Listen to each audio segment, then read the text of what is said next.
Oyez, oyez, oyez. All persons having business before the Honorable, the United States Court of Appeals for the District of Columbia Circuit are admonished to draw near and give their attention, for the court is now sitting. God save the United States and this honorable court. Be seated, please.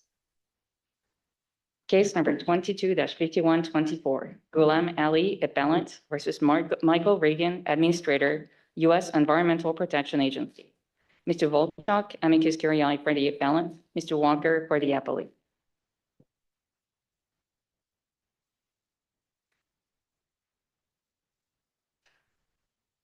Good morning. May it please the court, Daniel Volchok, amicus appointed in support of the plaintiff, Ghulam Ali. Your Honors, my submission is that reversal is required because a reasonable jury, viewing the record in the light most favorable to Mr. Ali, could return a verdict for him on his reasonable accommodation claim.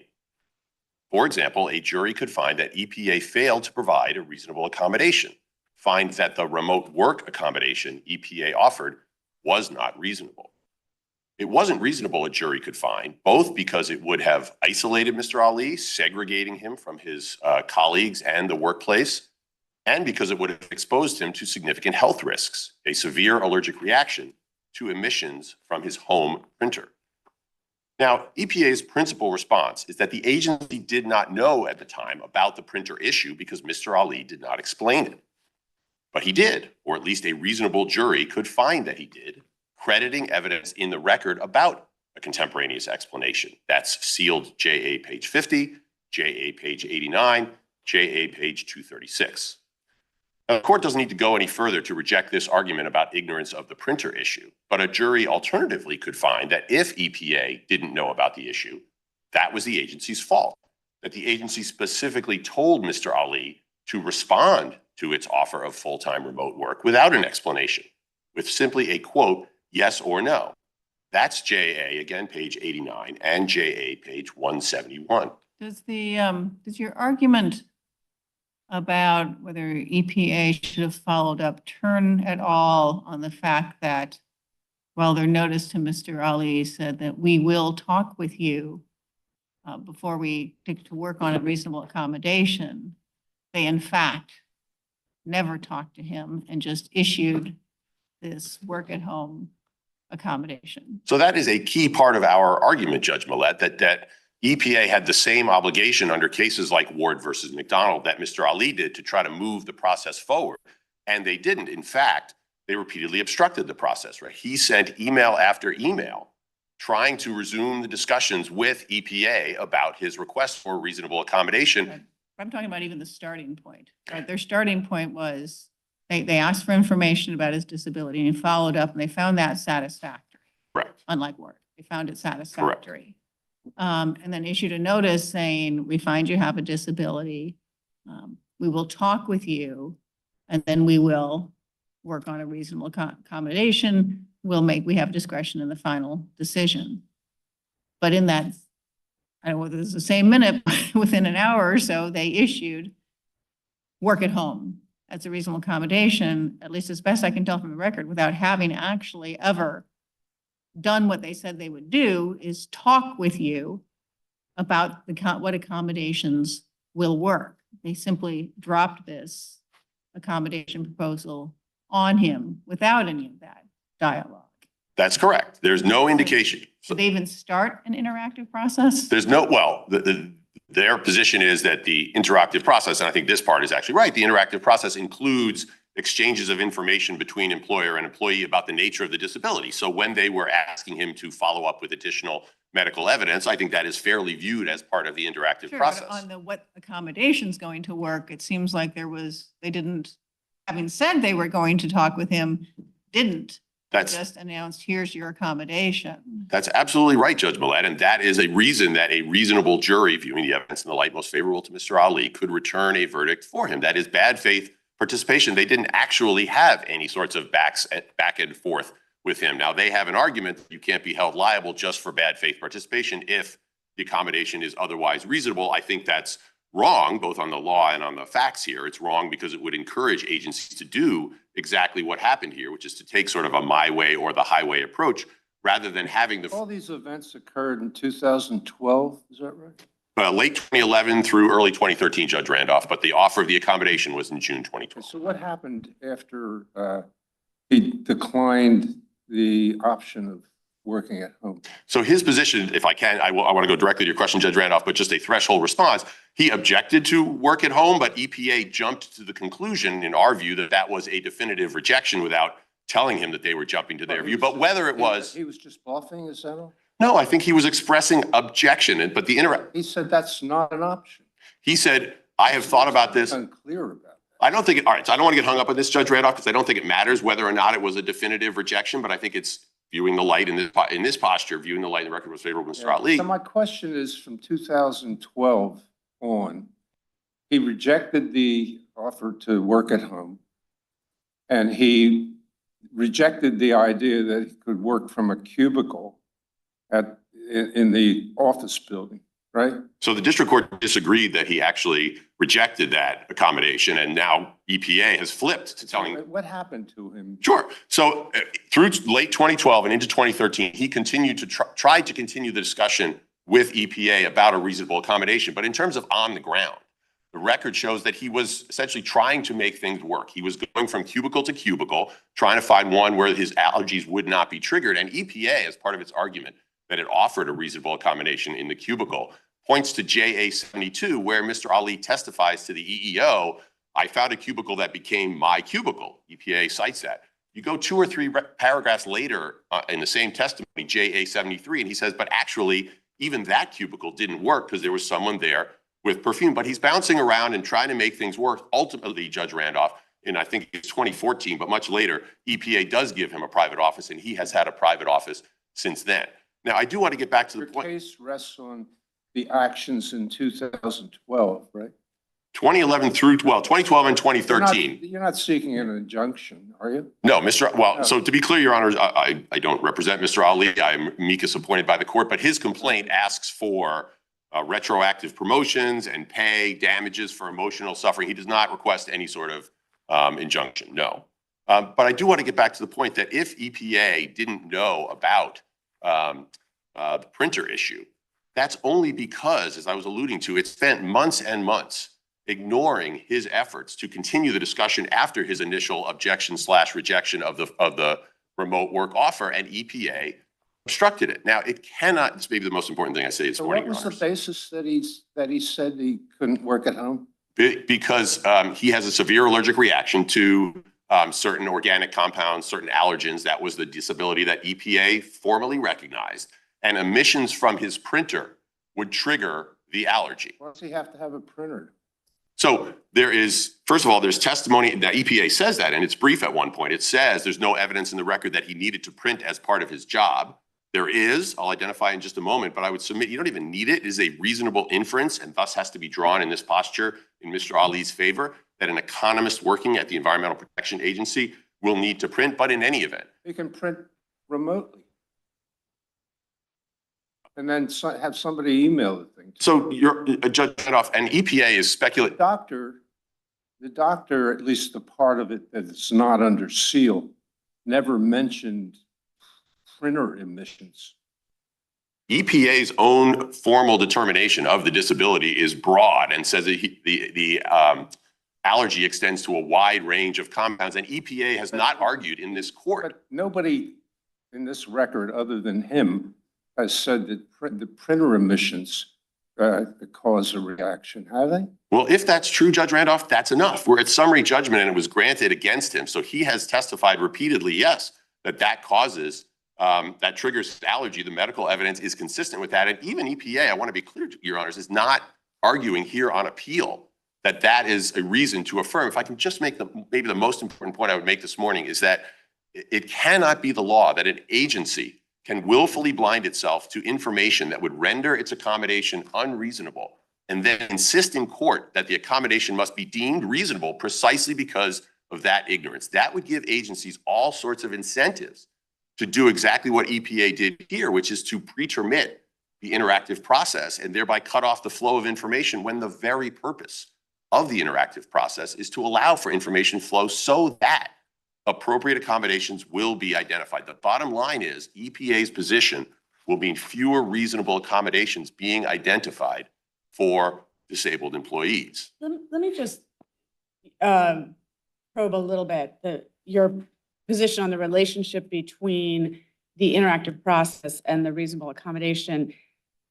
Say that there is a familiar kind of disability and the employer has worked with it before, and this is what the employee has, and promptly when the employer learns of the disability, it offers an accommodation that is plainly reasonable, maybe something that the courts have already seen for someone with a more serious version of what this employee has, and the employer offers it, and the employee doesn't specify any other alternative that it wants the employer to consider, but the employer just says, here this is, and then doesn't get back to the employee when the employee says, I don't like that, I don't like that. Is your argument really that the employer can face liability? And on my hypothesis, the accommodation is reasonable.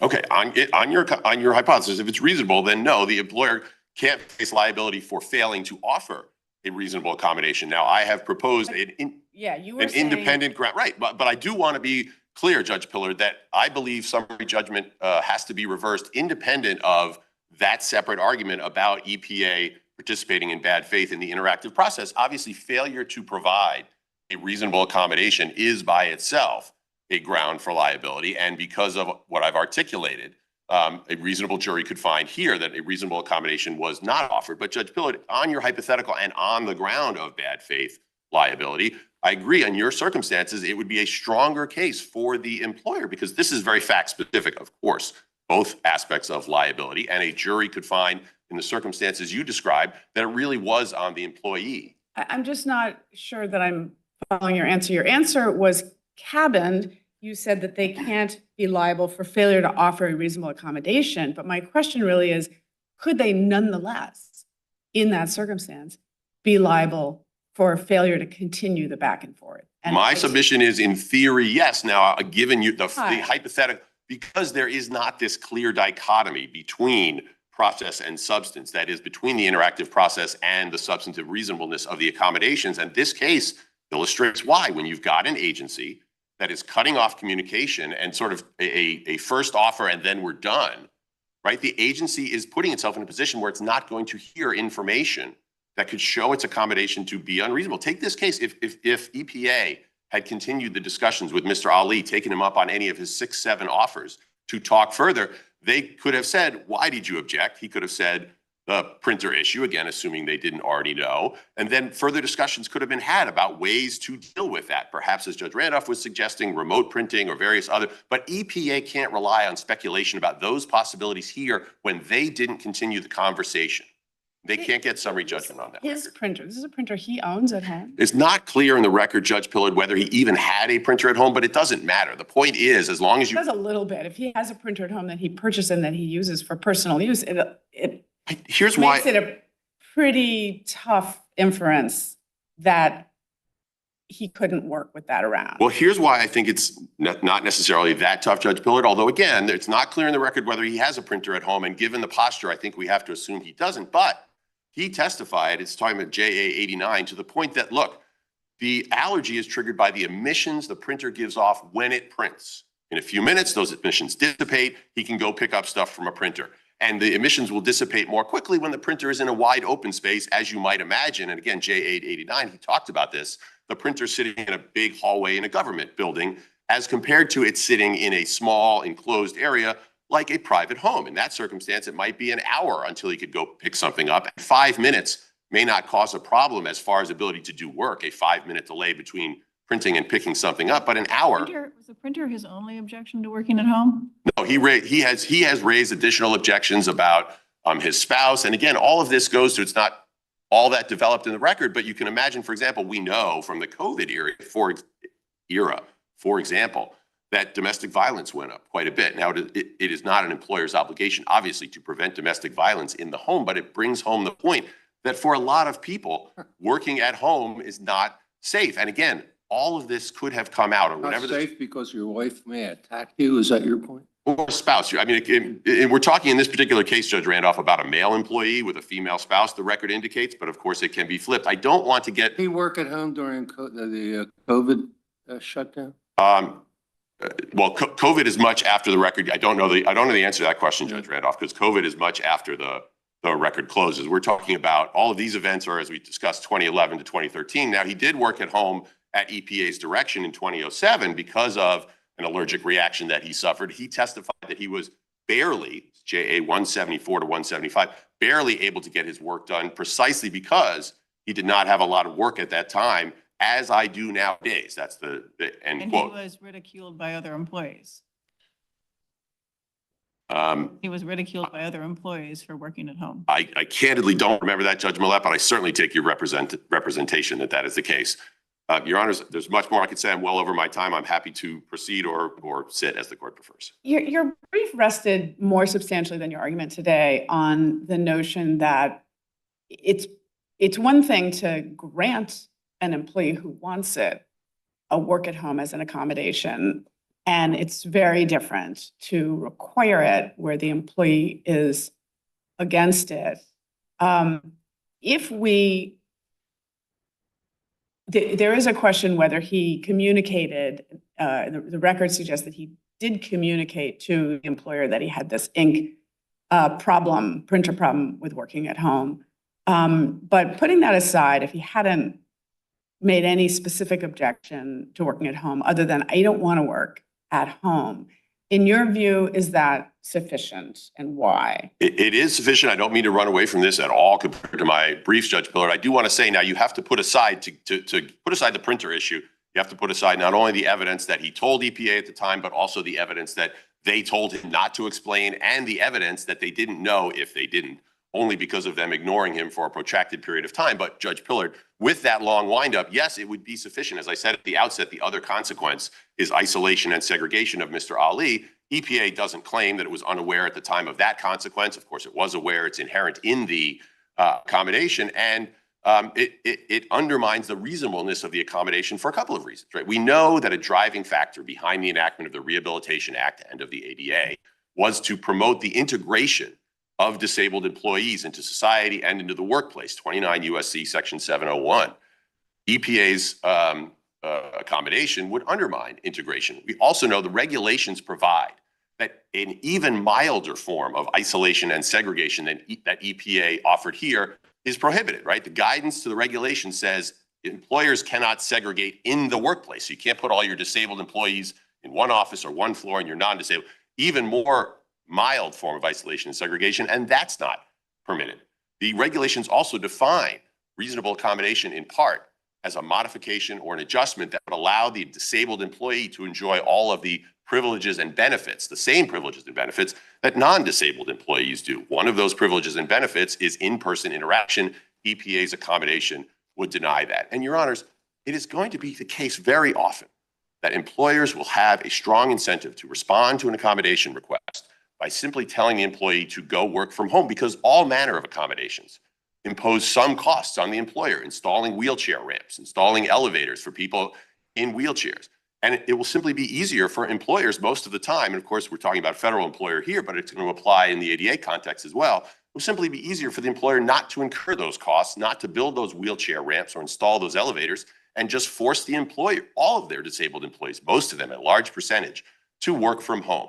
Mr. Volchok, what if we think that we are required, and I'm not saying that I think this, I'm trying to probe your legal position, but what if we read the record that we are required to treat Mr. Ali as also taking a kind of my way or the highway view? He again and again and again, he didn't say, let's talk, I have more concerns about work at home. He said, I want a separate office, I want a separate office, I want a separate office, I want a separate office, I don't want a different cubicle. So the area between the two is, he's saying, I want a separate office. The employer is saying, that's not practicable. The employer is saying, you know, cubicles aren't working, work at home. And the employer is willing to stand on the reasonableness or not of work at home, and doesn't think that the separate office is going to be constructed. So what more is going to be learned in a situation like that? So two responses, Judge Pillard. I have to fight the hypothetical just briefly before I delve right into it and say, he did not just say, I want a private office, want a private office, want a private office. Look at JA 241. When EPA finally responded to him after 7 months of ignoring him and said, we understood you to reject our remote work accommodation, but we're happy to reopen it. He writes back, JA 241, and says, I would be happy to discuss or settle the issues. Okay, so not like I'm only going to do a private office or anything like that. EPA never responds. So all of that is critical because, again, the question is just, could a reasonable jury find in his favor? But Judge Pillard, to your question, if he had just kept saying, reasonable, that would then be a jury question, right? Who would a jury? I'm not saying a jury couldn't find for EPA on this record or on the hypothetical record that you have just posited. The question is, was this supposed to be even, was his Seventh Amendment right to a jury supposed to be even taken away from him? So a jury was not even allowed to answer the question of whether an agency that blocked communications for 7 months, and of course, Without having talked to him first. correct. And there's an asymmetry here, right? I mean, he is one person. He's an economist. He's not a lawyer. He's not an HR person. You look at the record, EPA was going to talk to its HR people. It's going up and down the seniority chain. They obviously have much more experience in this area. So I don't think it would be at all unreasonable. And certainly not precluded for a jury to say, yes, both sides have obligations in the interactive process. We know that from Ward. But on this record, when you've got both people saying no, no, yes, yes, they're just at loggerheads, we're actually going to find for the employee. Again, not required, but this is summary judgment. The question is whether he gets a trial. There is an information asymmetry on certain points, but doesn't the law require the employee to propose reasonable accommodations, whether you agree with that or not? No, that's not my understanding, Judge Pillard. The obligation that Congress placed is on employers to provide reasonable accommodations. There are certainly obligations on employees to provide information, as Mr. Ali did 3 times when he was asked to provide medical information, and more medical information, and more medical information. This is simply not an individual who was trying to stonewall. He certainly had his preferred accommodation and concerns about the accommodation that EPA offered. But a reasonable jury could find that he made all of the necessary efforts and find, the reasons I've said, that the proffered accommodation was not reasonable. And is it not lawful to prohibit employees from wearing scented products in the? I don't know the answer to that question. EPA took the position, Judge Pillard, that they had consulted with their labor relations folks and been told that they could not direct the employee whose cologne was principally causing the problem to stop doing so. And there's evidence in the record that he was asked and cajoled and simply declined. But the mandate the law puts on the employers to provide a reasonable accommodation, and a jury could find EPA denied it. Unless the court has further questions, I'll save my 2 minutes for rebuttal. Thank you very much.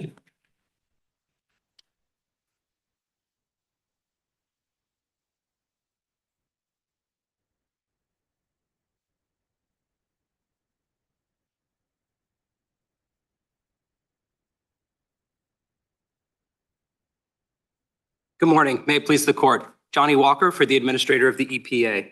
Your honors, the EPA engaged in an interactive process with Mr. Ali to determine a reasonable accommodation for his workplace allergies. And on June 21st, 2012, it approved up to full-time telework as a reasonable accommodation and denied Mr. Ali's request to move from a cubicle to an office. Now, under the EEOC's guidance on the Rehabilitation Act, it is ultimately the choice of the employer to decide which reasonable accommodation will be afforded. Mr. Ali's supervisor, Denise Hawkins, made the decision. Hang on. Let's look at that guidance. Okay. Sure. Doesn't it say that they are supposed to involve the employee, consult with the individual with a disability in consultation with the individual, and considering that person's preferences, come up with a reasonable accommodation. Yes, but it Okay, also so says. They didn't do that. They said, we're going to talk to you. And you're supposed to obtain the specific physical limitations before doing so. Judge Millett, But the EPA said, we're going to talk to you to come together. Their form letter was certainly accurate. We're going to do that. But they didn't do it. Judge They Millett, just said, I'm just to finish my point here, they just said, we found you disabled. We're going to talk to you, but didn't. And drop this reasonable accommodation on him within this, within the hour. That is not at all what EPA did. What EPA did is when Mr. Ali reported that he was having allergic reactions in the workplace, Mhm. Ms. Hawkins conferred with him and filled out reasonable accommodation paperwork for him. That reasonable accommodation paperwork shows that she collected information from Mr. Ali. It specifies what the exact accommodation that he requested was. It notes that he requested an office with 4 walls, a door, and a ceiling. She also, in addition to conferring with him in advance of deciding the reasonable accommodation about which accommodation he wanted, she also conferred with him about the nature of his disability. He initially submitted a bunch of outdated letters that had already been rejected by the agency and by a district court and by this court in litigation. He then submitted an updated letter that was just as vague as those old letters. So she asked him to submit yet another letter. That letter But none finally. of that is disputed, that he has a disability. He ended up getting the materials in. So I think the point. are you suggesting that Hawkins was frustrated with all that back and forth and therefore had done enough? No. There's no evidence at all that she was frustrated. I'm just trying to respond to the contention that nobody conferred with Mr. Ali about the nature of his disability No, or it's the about nature of the accommodation and how it matches the Mhm. established disability. They So did that's both. really, if you focus on, that's what we're Yes. concerned about. So they did both. They both understood the nature of the accommodation that he was requesting. And after getting updated medical documentation, they understood the nature of his We disability. understood it as including not just perfumes, as you talked about in your brief, but volatile organic compounds. Absolutely. So we noted in our brief that the perfumes were certainly the focus. It was what prompted his communication with Ms. Washington. But I think we acknowledge, Amicus makes the point in the reply, and we completely agree that his doctor noted that he had multiple allergies to a number of different compounds, some specified, some unspecified. Right. And on June 21st, did Hawkins say she will talk to him before proposing a reasonable accommodation? Your Honor, Did she? yes, she Yes, did. and She had. did she talked to him that same day before she issued, because that same day is when she issued the work at home. She It's said, I will talk, and then issued the reasonable accommodation. Between the communication that said, I will talk with you, and the paper that said, here's your reasonable accommodation, between that time, did she talk with him? she certainly talked with him in order to fill out the reasonable accommodation That wasn't paperwork. that time, was that date? And she certainly I'm also. talking about, I'm going to try this again. On June 21st, she says, we recognize you have a disability. I'm going to talk to you before proposing a reasonable accommodation. Right, that's in the record. On June 21st, she then offered the work at home, or proposed the work at home accommodation. It was approved. That was a final approval. On the same, okay, approved, on the same day. Did she, between those two things, when she said she would talk to him and when she issued what you're calling the final approval, did she speak with him? Does the record, I can only ask you, does the record show any evidence that they spoke in that window? It was all done at the same time. What the record shows is that she conferred with Mr. Ali, certainly when she filled out the paperwork Before on she his issued behalf. that form. She issued a form, I'm going to try this one more time. I'm asking about a specific window of time. She issued the form that said, we find you disabled. And that form said, I will talk with you before offering a reasonable accommodation, correct? Correct. It looks like. And then she offered the final accommodation. So there may not have been any window of time. Maybe it was all the same, maybe it was the exact same moment. But let's assume there's a window in time between I will talk to you, here's the final offer of accommodation. If there is any window, you can tell me if there's no window at all. But if there is a window, does the record show that there was any communication? It appears that determination of disability was issued on the same day as both the approval of the telework and the denial of the office. And the reason for that is. I'm not asking that. I'm asking, is there any record evidence that she spoke with him as she said she would? Well, yes, there's definitely record evidence that she spoke with him. After, on June 21st? I don't know about on June 21st. That's what it has to be for the window that I'm talking about. No, there's no indication one way or another whether she spoke with him on June 21st. But she certainly spoke with him She beforehand. would have a record of it if she did. Not necessarily. I mean, this is an interactive process. All right. The regulations describe it as flexible and informal. It is not necessarily documented in some Okay, sort but of there's no, specific so record. this is an open factual question, whether having promised to speak with him before offering the reasonable accommodation. She did, or you're saying maybe she did, maybe she didn't, we don't know? She certainly spoke with him before offering the Not reasonable accommodation. After offering to talk and offering the accommodation. That's the only window I'm talking about. I don't Offering to believe talk- so, because I Okay. believe they were issued simultaneously. Okay. She may have also talked to him on that day. It's not clear one way or the other. Okay. What is clear, Your Honor, is that Engraved in stone. I mean, if they say, okay, you can work at home, there's nothing to prevent him once they say that from coming back and saying, hey, wait a minute, let's talk this over. There's no problem with that. There's no law requiring that. No, that's absolutely right, Judge Randolph. And it's an important point that I want to hit because the record actually indicates that many management officials did speak with Mr. Ali after the agency approved that telework. And again, that approval came after they had considered, as regulation, as the EEOC's guidance says employers should do, they considered his proposal for an office and determined that telework would be more appropriate. she They mean? immediately approved that. What did she mean? They approved.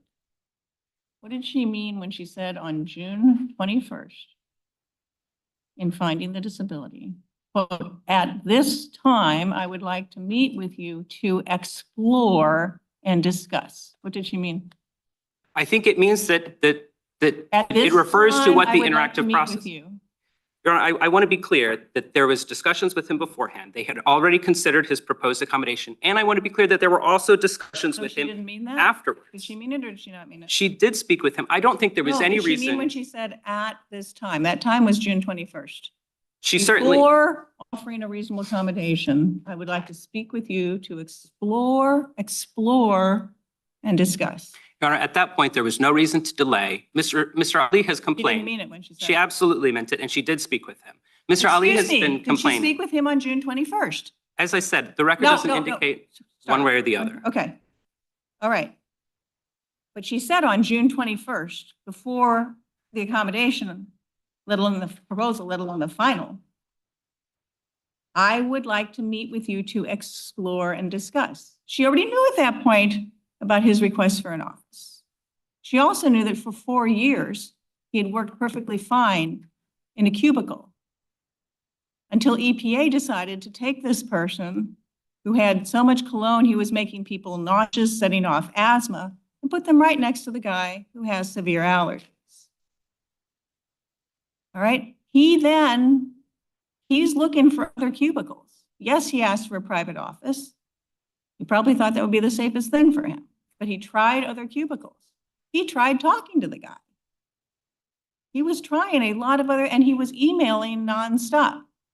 But I'm confused about is why on June 21, he said, at this time, I would like to meet with you to explore, knowing his office requests. She's not done. She said, let's explore. And knowing he'd been doing some cubicle hopping, right? Right. Let's explore. And knowing the cubicles can work for him, because I had worked for 4 years, if they just don't put his employment. So let's explore. And then she didn't explore. She issued a final proposal and then they ignored his email first. No. Your Honor, they did not ignore his But that- emails. Let me get into the multiple verbal discussions that she had with him. She testifies at JA. After June 21st? Yes, after June Okay. 21st. And again, there's no reason to, Mr. Ali complains that he is having allergic reactions in the workplace, and there's no reason to not approve him immediate relief before having those discussions with him about that further.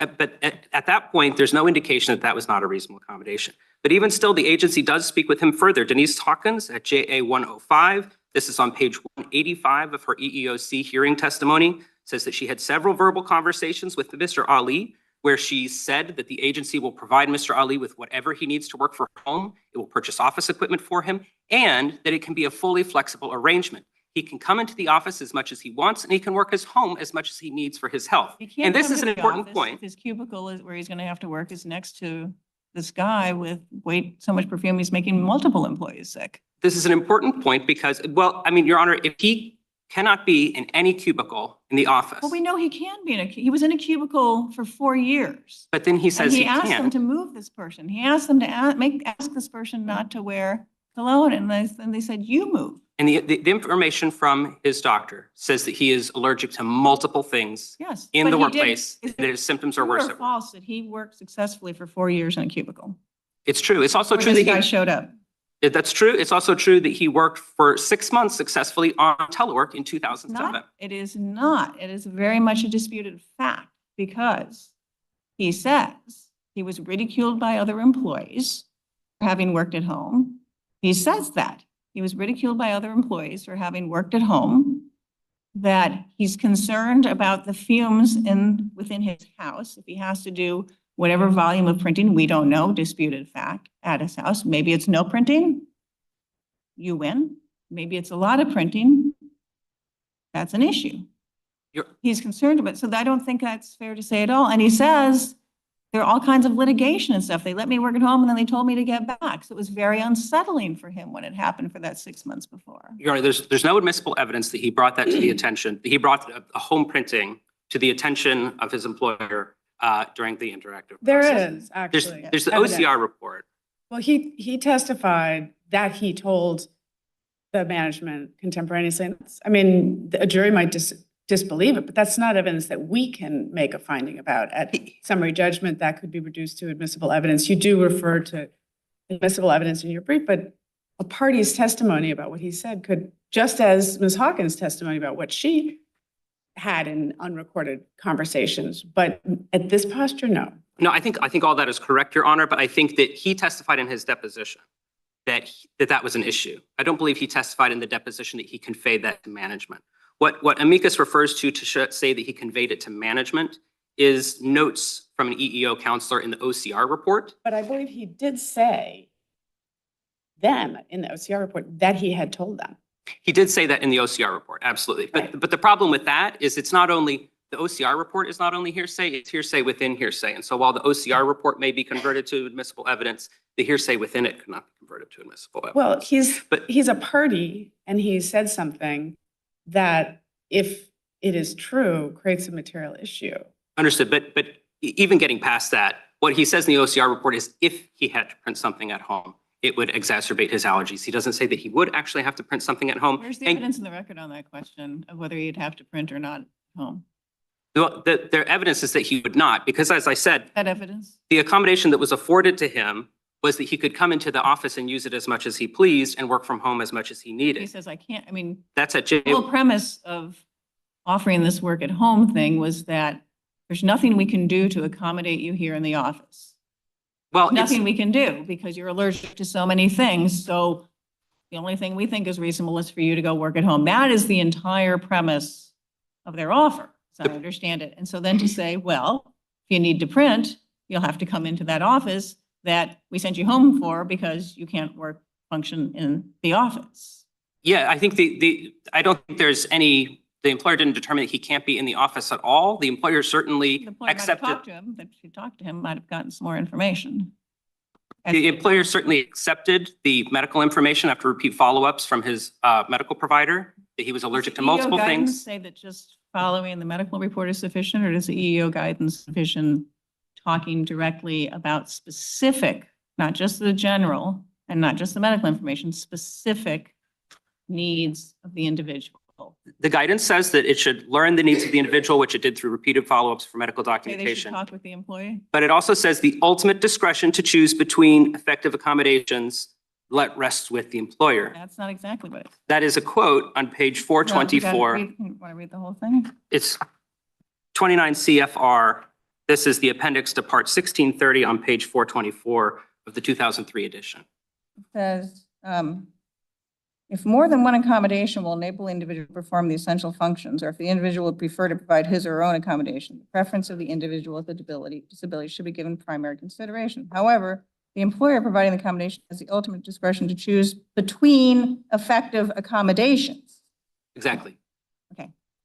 When choosing between effective accommodations, according to him, it's a fact dispute. It's a fact dispute. There's no fact dispute that the employer allowed him to work at home as much as he needed to No. provide for his health, and that he could Okay, come if into they- the office. If they say that there's a factual dispute as to whether working at home was an effective accommodation, then that's a material dispute. Well, the things that they say that make working from home an ineffective accommodation is the isolation, the having to use a printer, but none of that is inherent. Amicus characterizes the That's inherent? accommodation. What do you mean by that? What's Because, not inherent about the isolation of working from home? because he can come into the office as much as He his health can't. permits. He can't. If his Your Honor, health- if, I'm sorry, I'm just really confused here because the explanation I saw in the record for work at home was you are allergic to so many things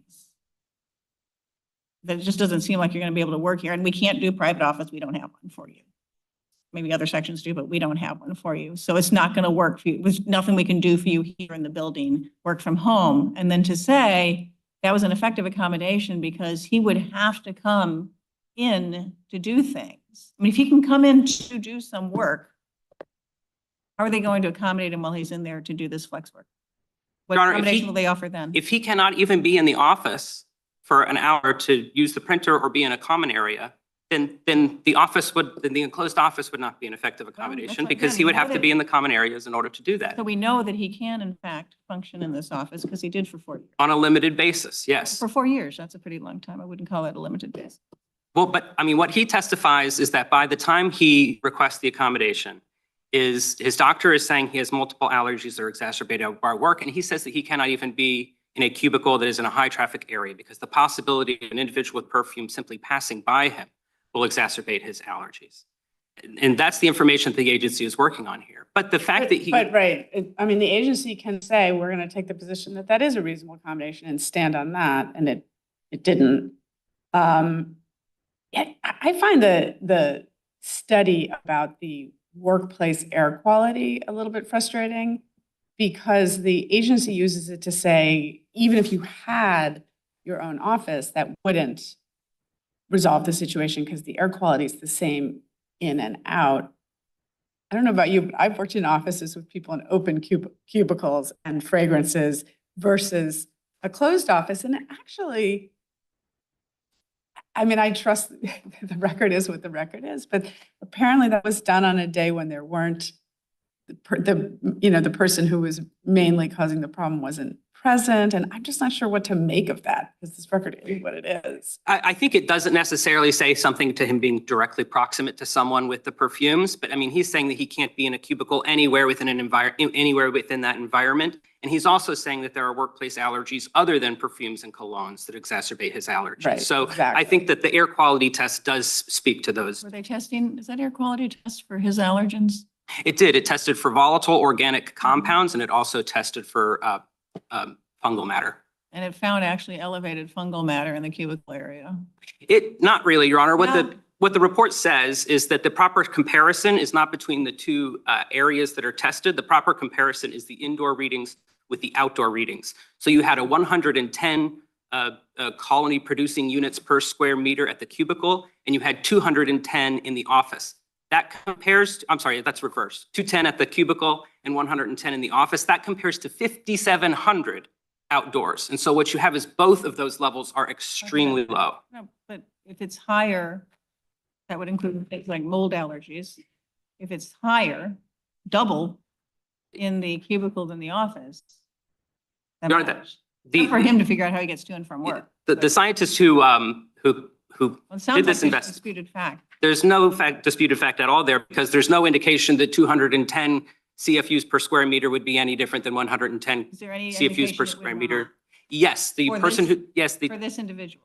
person who conducted the test said that the appropriate comparison is not between the two measured areas, it's between indoor and Did outdoor. he say for somebody with allergens as severe as Mr. Ali's, it doesn't make a difference? Your Honor, I think there's no disputed fact. There's no evidence in the record at all that 210 as opposed to the 50, which is far lower than That's not part 5,700 of the outside. finding here. I mean, this was a general air test. There's no finding one way or the other, but what we know about the way the measurements occurred and how they compared to outdoors indicates that they are both extremely low indoors. And I wanted to get in one point. I was trying to get in some of the verbal conversations with Mr. Ali, and I think these are important because I think a lot of Amicus's arguments are built on this assumption that Mr. Ali was forced to banish himself from the office indefinitely. And there were a number of management officials made clear to him after the accommodation was offered that he could be as flexible as he wanted and come into the office as much as he was capable. Ms. Hawkins testifies to that at JA 105 at 185. Ms. Hissel-McCoy testifies to that at JA 115 at 222. Mr. Wathen, who was Ms. Denise Hawkins' deputy, testifies to that at SJA 232. We mentioned this in our red brief, but amicus just built on this assumption that he was banished indefinitely from the office. And that's what all of the arguments based on this not being a reasonable accommodation are based on, but they are not consistent with the record. After the accommodation was offered, did Mr. Ali continue to try different cubicles? I believe he did. I believe he ultimately settled on a cubicle. After the reasonable accommodation was offered, and he would mention like this cubicle didn't work and this didn't, we have emails about, he tried some, they didn't work. But you said he eventually settled on one. And then did he also, there's also evidence, is there not, that he told, I can't remember if Denise Hawkins was CC'd or direct, but mentioned to supervisory people that he had tried talking to a cologne employee about wearing less cologne, right? Yes, and there's also indications that the EPA talked to the cologne Right. employee. They also Right. conferred with their labor and relations people to see if they could ban people from wearing cologne. They were informed that they could not. Right. But there were multiple efforts to try to address Right. Mr. So Ali's. after this accommodation was offered and he said, it's not going to work for me, he was trying other things and reporting back to them the things he was trying and on the results. As was the EPA. The EPA made clear to him that his work from home arrangement was as flexible as he wanted to be. We know that they also offered an air filter for his cubicle. They suggested that he participate in a cubicle reassignment process. All of these are interactions with Mr. Ali that are not necessarily part of the written record. And I think amicus is incorrect to confine the interactive process to just those written emails. It sounds from Mr. like Ali. the interactive process just kept going then. I think the EPA was certainly willing to continue discussions with Mr. Ali, but I think that once the EPA offered Mr. Ali a I was reasonable talking about the accommodation. post-offer period. Are you talking about I thought you were talking about the post. So I'm talking, when I mentioned the things that Mr. Ali was doing, I said after the work at home accommodation was offered. I thought you were describing things that EPA was doing after the reasonable accommodation. I wouldn't quite characterize them as an interactive process because the interactive process is meant to come to a reasonable accommodation. I think we did that in June of 2012.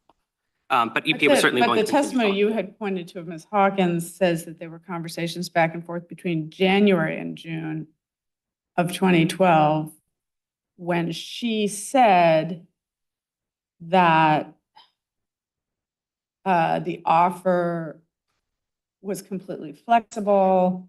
He could stay home as much or as little as he wanted to. If he didn't have a printer, we could get him one. And then she identifies that as taking place, as I read it, between January and June. Could I trouble you for that JA page one more time? It's at 105 to 106. Thank you, Your Honor. And it's a little unclear whether, when she's talking about back and forth, that's really the period when she was getting the medical documentation. I'm just looking at the page numbers that you read out. Right. As supporting the idea that there was verbal back and forth. So certainly she would have had those conversations with him. Then I think the other management officials also testified that they continuously told him that he could work from home as much as he wanted Time to. period? They don't give a time period in that particular testimony. Sorry, so is there record evidence? I know there's the later communication, now I'm not remembering if it was from Denise Hawkins or somebody else, where after about 6 or 7 months had gone by with him emailing about his progress or lack thereof on cubicle hopping and talking to the Cologne employee, there was an email that said, we've offered you reasonable accommodation of working at home. Nothing about flex there, but just working at home, and you've rejected it. And some phrase to the extent of, let us know if you want to discuss further or something like that. And he emails back, as counsel said, yes, I would like to discuss and settle this with you. Was there anything else post final accommodation offer and that email? Some of the undated, Post June 2012 to that email, where you're saying the record shows that there were informal oral communications or email communications? Where do I find that in the record? they're oral. I mean, the JA sites that I listed, we know that that some of the undated conversations discussed by Ms. Hazel McCoy and Mr. Wathen may have been after June. We certainly know that after June, the agency continued working with him to some extent because they offered to provide the air filter in his cubicle. They suggested a means for him to obtain a cubicle in a more permanent location. But as we've argued, The reasonable accommodation was provided in June of 2012, and the agency does not violate the statutory provision requiring it to make a reasonable accommodation when it has provided a reasonable accommodation. On the office question, it seems like one of the things that Mr. Ali was concerned about and felt not heard about was that he had, when he was in EAD, had an individual office, then he was moved his job and he was working in SHPD. And he said, there were empty offices still in EAD.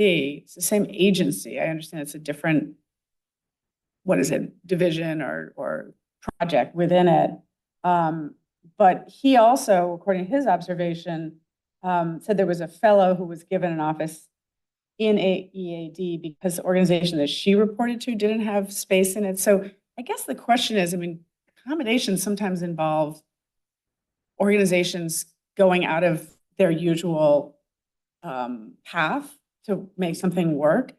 And it's a little hard to tell from this record what the agency's position is on why it couldn't work something out with a sister division to find an empty office. Yeah, I acknowledge the record indicates that was not fully explored working with a sister office, but I think our contention and the reasoning of the agency in denying the office is not necessarily that it could not under any circumstances provide the office.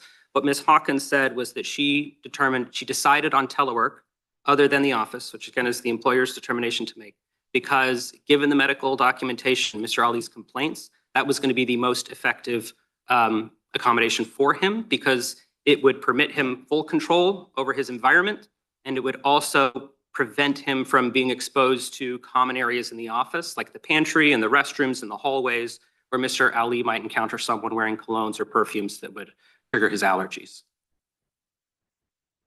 Questions?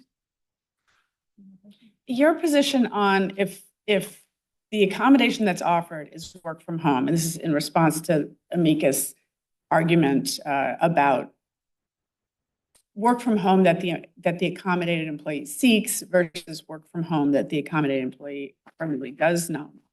If somebody said, I don't want that, I don't want to work at home, that doesn't work for me, is it your position that that is not enough to show that the accommodation is not reasonable? That is not enough, Your Honor. Why? That's dictated by this court's decision in ACA versus Washington Hospital Center, which specifies that the obligation of the employer is to provide a reasonable accommodation and not necessarily the employee's preferred accommodation. Right, but my question, I think, goes to the premise of your answer, which is it a reasonable accommodation if the person, in an example that Mr. Volchak pointed to that I recognize there's no evidence of that in this case, but if somebody does fear abuse at home and doesn't want to say, but just says, I don't want to be there. Yeah, I think you're saying it's the employee's burden then to say why they can't work at their house? Yes, absolutely. I think if the reasonable accommodation, in terms of what is a reasonable accommodation, I think that's defined in the regulations. And it's a modification, and for these purposes, it's a modification of the way the work is done in a way that will allow the employee with a disability to perform the essential functions of the position. I think if they're saying your accommodation is to go home, and their home is a place of such fear and dread because of a domestic violence situation, I think that's certainly an instance where they would not be able to perform the essential functions of their position at home. But Mr. Ali has not said anything like that about his home. He has early on in his pro se pleadings, he has like a takings clause. Right. And there's something to the notion that if you're hired to come into an office, and this is, 2020 hindsight, we're in a very different culture and practice on telework. But if you're not hired as a contractor who's responsible for their own work environment, but you're hired to come into an office and the accommodation is you go somewhere else, and the person says, I don't want to go somewhere else. Your view is that is what more is required for the employee? Do they have to say I'm abused at home or have to say what?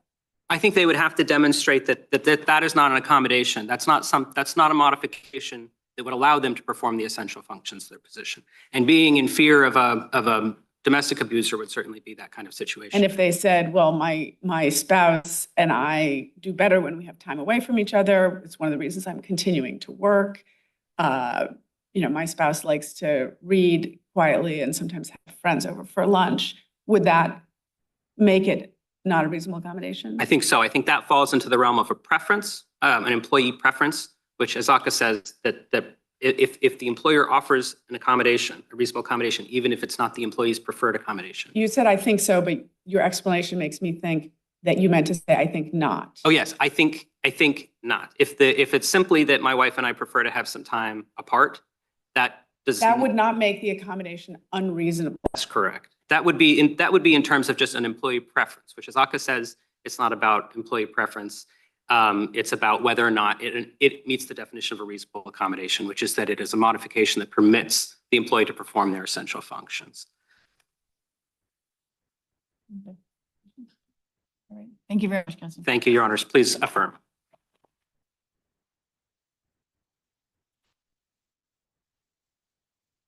Your Honor, my overarching response to the arguments you just heard is the procedural posture. We are on summary judgment. The record has to be viewed in the light most favorable to Mr. Ali. And the question is, could any reasonable jury find that he was denied a reasonable accommodation? I submit the answer is, of course he could. Now, counsel says, why do I focus on the written record? Why am I limiting myself to the written record? Well, that's what courts do in deciding summary judgment. They look at the information in the record. Now, Mr.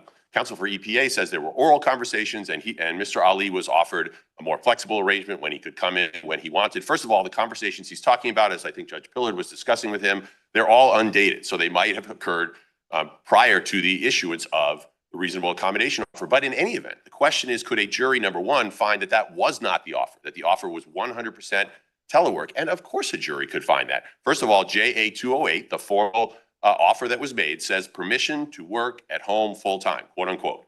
And JA 241, subsequent in time to all of the oral conversations EPA counsel was just relying on, this is the email that came back finally after EPA ignoring Mr. Ali for 7 months.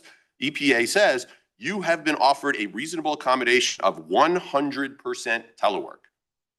Would a jury have to credit that? Or could they instead credit the oral conversations that EPA counsel was talking about? Maybe they could. Would they have to reject the written evidence in favor of the oral testimony? Of course not. And that's why this gets to a jury. Now, there was discussion about the air filter and the air quality test. I frankly don't understand the relevance of this. EPA did not argue in its brief for affirmance based on the offer of an air filter. So that's waived on appeal. In any event, Mr. Ali testified in his deposition in this case that he had previously tried an air filter and not had success with it in a job in West Virginia. A jury could credit that evidence. As Judge Pillard was discussing, I think in addition as to the air quality test itself, it was done over a 24-hour period and it is not clear whether the employee whose cologne was causing all these problems was either there. JA 96 to 97, Ms. Hawkins says she doesn't know if he was there. JA 111, Ms. Heisel McCoy says she doesn't know if he was there. So the air quality test is, I submit, not at all relevant here. Judge Millett, you were absolutely correct in the extended colloquy you were having with EPA counsel. There's no evidence of any discussions in the period between the issuance of the formal disability determination in June 2012, JA 206, and the issuance of the approval to do telework same day in June, JA 208.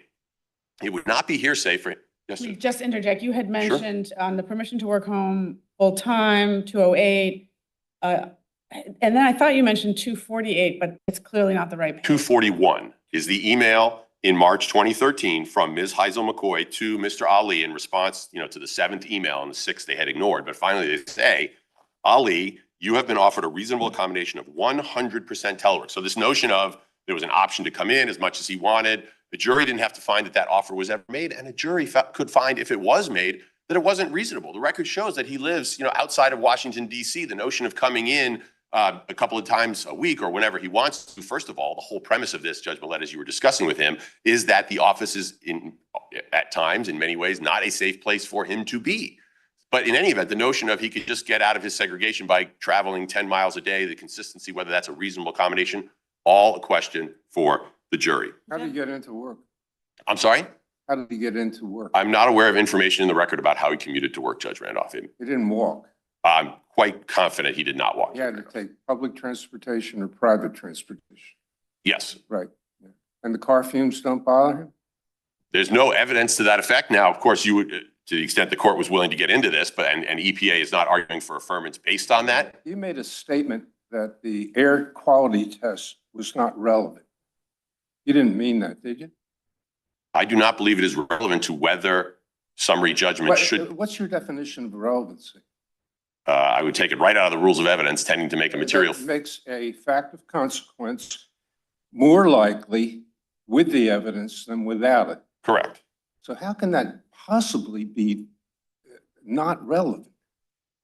It's more likely that the air quality was the same within the building with all the cubicles and the private offices with that evidence than without it, isn't it? No, Judge Randolph, for the reason No. for the reason I was suggesting a moment ago, which is that there's no evidence, and in fact, people testified they weren't aware whether the person whose cologne was causing the problem. It doesn't have to be conclusive. It has to be more likely with the evidence than without it. So it's clearly relevant. I don't mean to get hung up on relevance, Judge Randolph. I don't think it bears on the issue. You brought it up. My apologies then. I don't think it bears on the issue principally because EPA is not arguing on appeal in this court that summary judgment should be affirmed because of the air filter test or its air quality test or its offer of an air filter. It certainly would not be hearsay. As Judge Pillard, I think you were discussing with EPA counsel, for Mr. Ali to just get in the witness chair at trial and say, I told EPA at the time about the printer issue. The evidence I pointed to before suggests he would do that, seal JA 50, JA 89, JA 236, and it wouldn't be hearsay because it would not be offered for the truth of the fact that he was in fact allergic. That's not even disputed here. It would be offered for notice, which is obviously outside of the truth of the matter permitted. Now, Mr. EPA counsel said at one point that there is no evidence in the record that he needed to print. I alluded to it in the beginning. There is evidence on JA 47, Ms. Hawkins' affidavit to the EEO during the EEO proceedings. She said, quote, Mr. Ali would need to print from the internet whether he was at home or in the office. So even if you don't accept my earlier argument, it's a reasonable inference that an EPA economist needs to print from home. A jury could rely on that evidence to find that he did. Your Honors, unless the court has additional questions, I'll ask for a reversal. All right. Thank you. Mr. Volchek, you were appointed by the court to appear as amicus in support of appellant's position in this case, and we thank you very much for your assistance. Thank you, Your Honors. The case is submitted.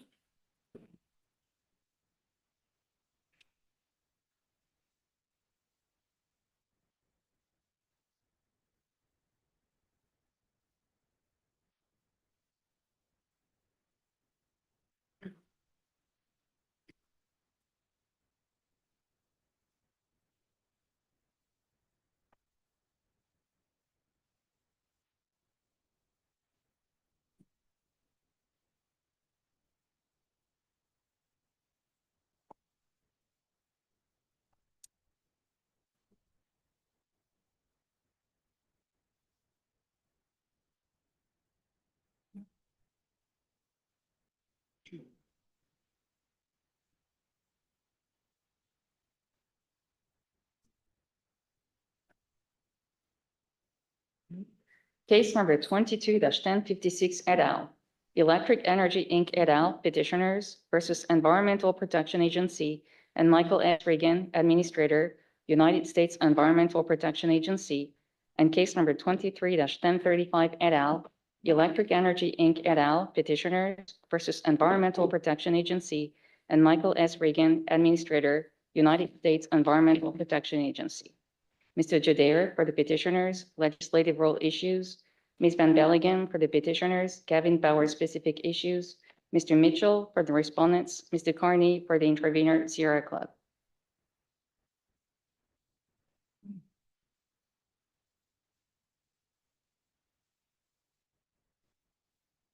Thank you, Your Honor. May it please the court. Stephen Jadair for petitioners. I will address the legislative rule issue, and counsel for Gavin Power, Ms. Van Belligen, will address the Gavin-specific issues in the second case, and I'd like to reserve 3 minutes for rebuttal if I might. As the court knows, in 2015, EPA issued its regulations for the disposal of coal combustion residuals. The statute, RCRA, calls these solid waste criteria. We're here today because EPA revised those criteria in January of 2022, and it did so through a series of informal documents and without following the statutory procedures. I'd like to make 3 points in my argument this morning. First, that the statutory context matters. Second, that the term infiltration, which I'm sure the court has now read more about than it wanted to, has to be read in the context of the regulations and not removed entirely from that context, as EPA's general dictionary definition does. And third, that EPA said the opposite in 2015 when it explained what these regulations meant. But before I do address these points, I would like to put this case in the context of the USWAG decision, the prior USWAG decision from this court. In that case, this court considered how EPA's 2015 regulations apply to operating impoundments that are still receiving tons of CCR waste and that are holding millions of gallons of water that cause the risk of leaking and rupture. This court put that risk at between 36 and 57% based on the record in that case. This case is different. This case is about closing impoundments. It's not about operating impoundments. And that same record shows that when you close those same impoundments by either method under the regulations, which I'll discuss, the risk of harmful leakage and rupture drops dramatically. That's EPA's finding in the record at 571. And that is true of both closure options. The regulations provide options for how you close. Either you can excavate all the CCR material, transport it somewhere else for disposal with all the health and environmental risks that involves, or you can leave it where it is, drain the water, engineer and install a final cover system, and you can monitor the groundwater at the edge of the CCR waste unit for 30 years to prove that there is no groundwater contamination. And when you do either of those things, the record shows that the risk drops dramatically. That's why EPA provided optionality. The reason it drops dramatically is because you removed what's called the hydraulic head. That's the force of those millions of gallons of water that had been removed before you close the units. So if you fast forward to What's your best, I understand the hydraulic head point to be absolutely central to your position. Is that right? I think it's central to the reason why this condition doesn't violate the statutory standard. I think it's clear, even without that EPA has issued a new legislative rule regardless.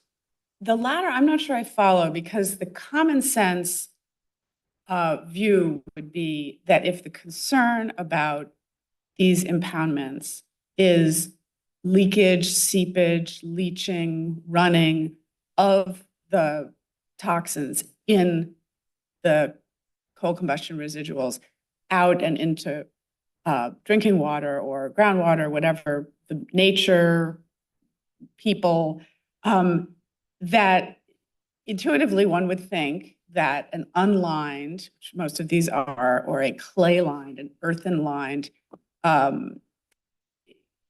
enclosure would leak if water was running through it. And I take your position to be that the hydraulic head is the thing that pushes it out, and that if you cover and you don't have infiltration of the cover, that there's a kind of different dynamic, a different hydrodynamic, and that the water that a layperson might think would run through and out doesn't. Am I wrong about that? Can you spell that out? Right, that is our position, but that is our position because that is what EPA said in 2015. When you, in the joint appendix, in the risk assessment, page 595, 517, EPA explains that when you remove that hydraulic head, okay, it removes the risk. This is the risk that you looked at in the USWAC case. In the preamble, page 31357, EPA says this rule is designed to address the risk of operating impoundments with a large hydraulic head that creates the pressure that goes and causes the condition that you And you mentioned. read that to say that's exclusively the risk that it's looking at. I mean, that is the risk that the implication. rule and that the Bevel Amendment findings and everything else was designed to prevent, right? And so if there's another risk that has now become apparent after years and years, then EPA needs to revise their criteria. The RCRA is not a zero risk statute, right? And what we're talking about here is not whether the Gavin facility does or not comply with the performance standards or whether there might be a possible risk of leaking. What we're talking about is a rule under which there can be zero contact. Contact is not leaking, right? Those are two separate things. EPA has said If there is any contact at all, again, this is in the Gavin final decision at page 19, that alone is a violation. Well, have they defined what they mean by how they interpret contact? Because the Gavin case is saturation of water in and out of here. And it seems to me I'm not sure that they have yet, you've identified an application of the rule in a non-saturation case. So I could be incorrect, but at this point before us, does the record show any enforcement measures against a non-saturated reservoir or storage area? Right. I don't think we have an active enforcement case that is just zero contact, but what we're challenging. No, I'm sorry.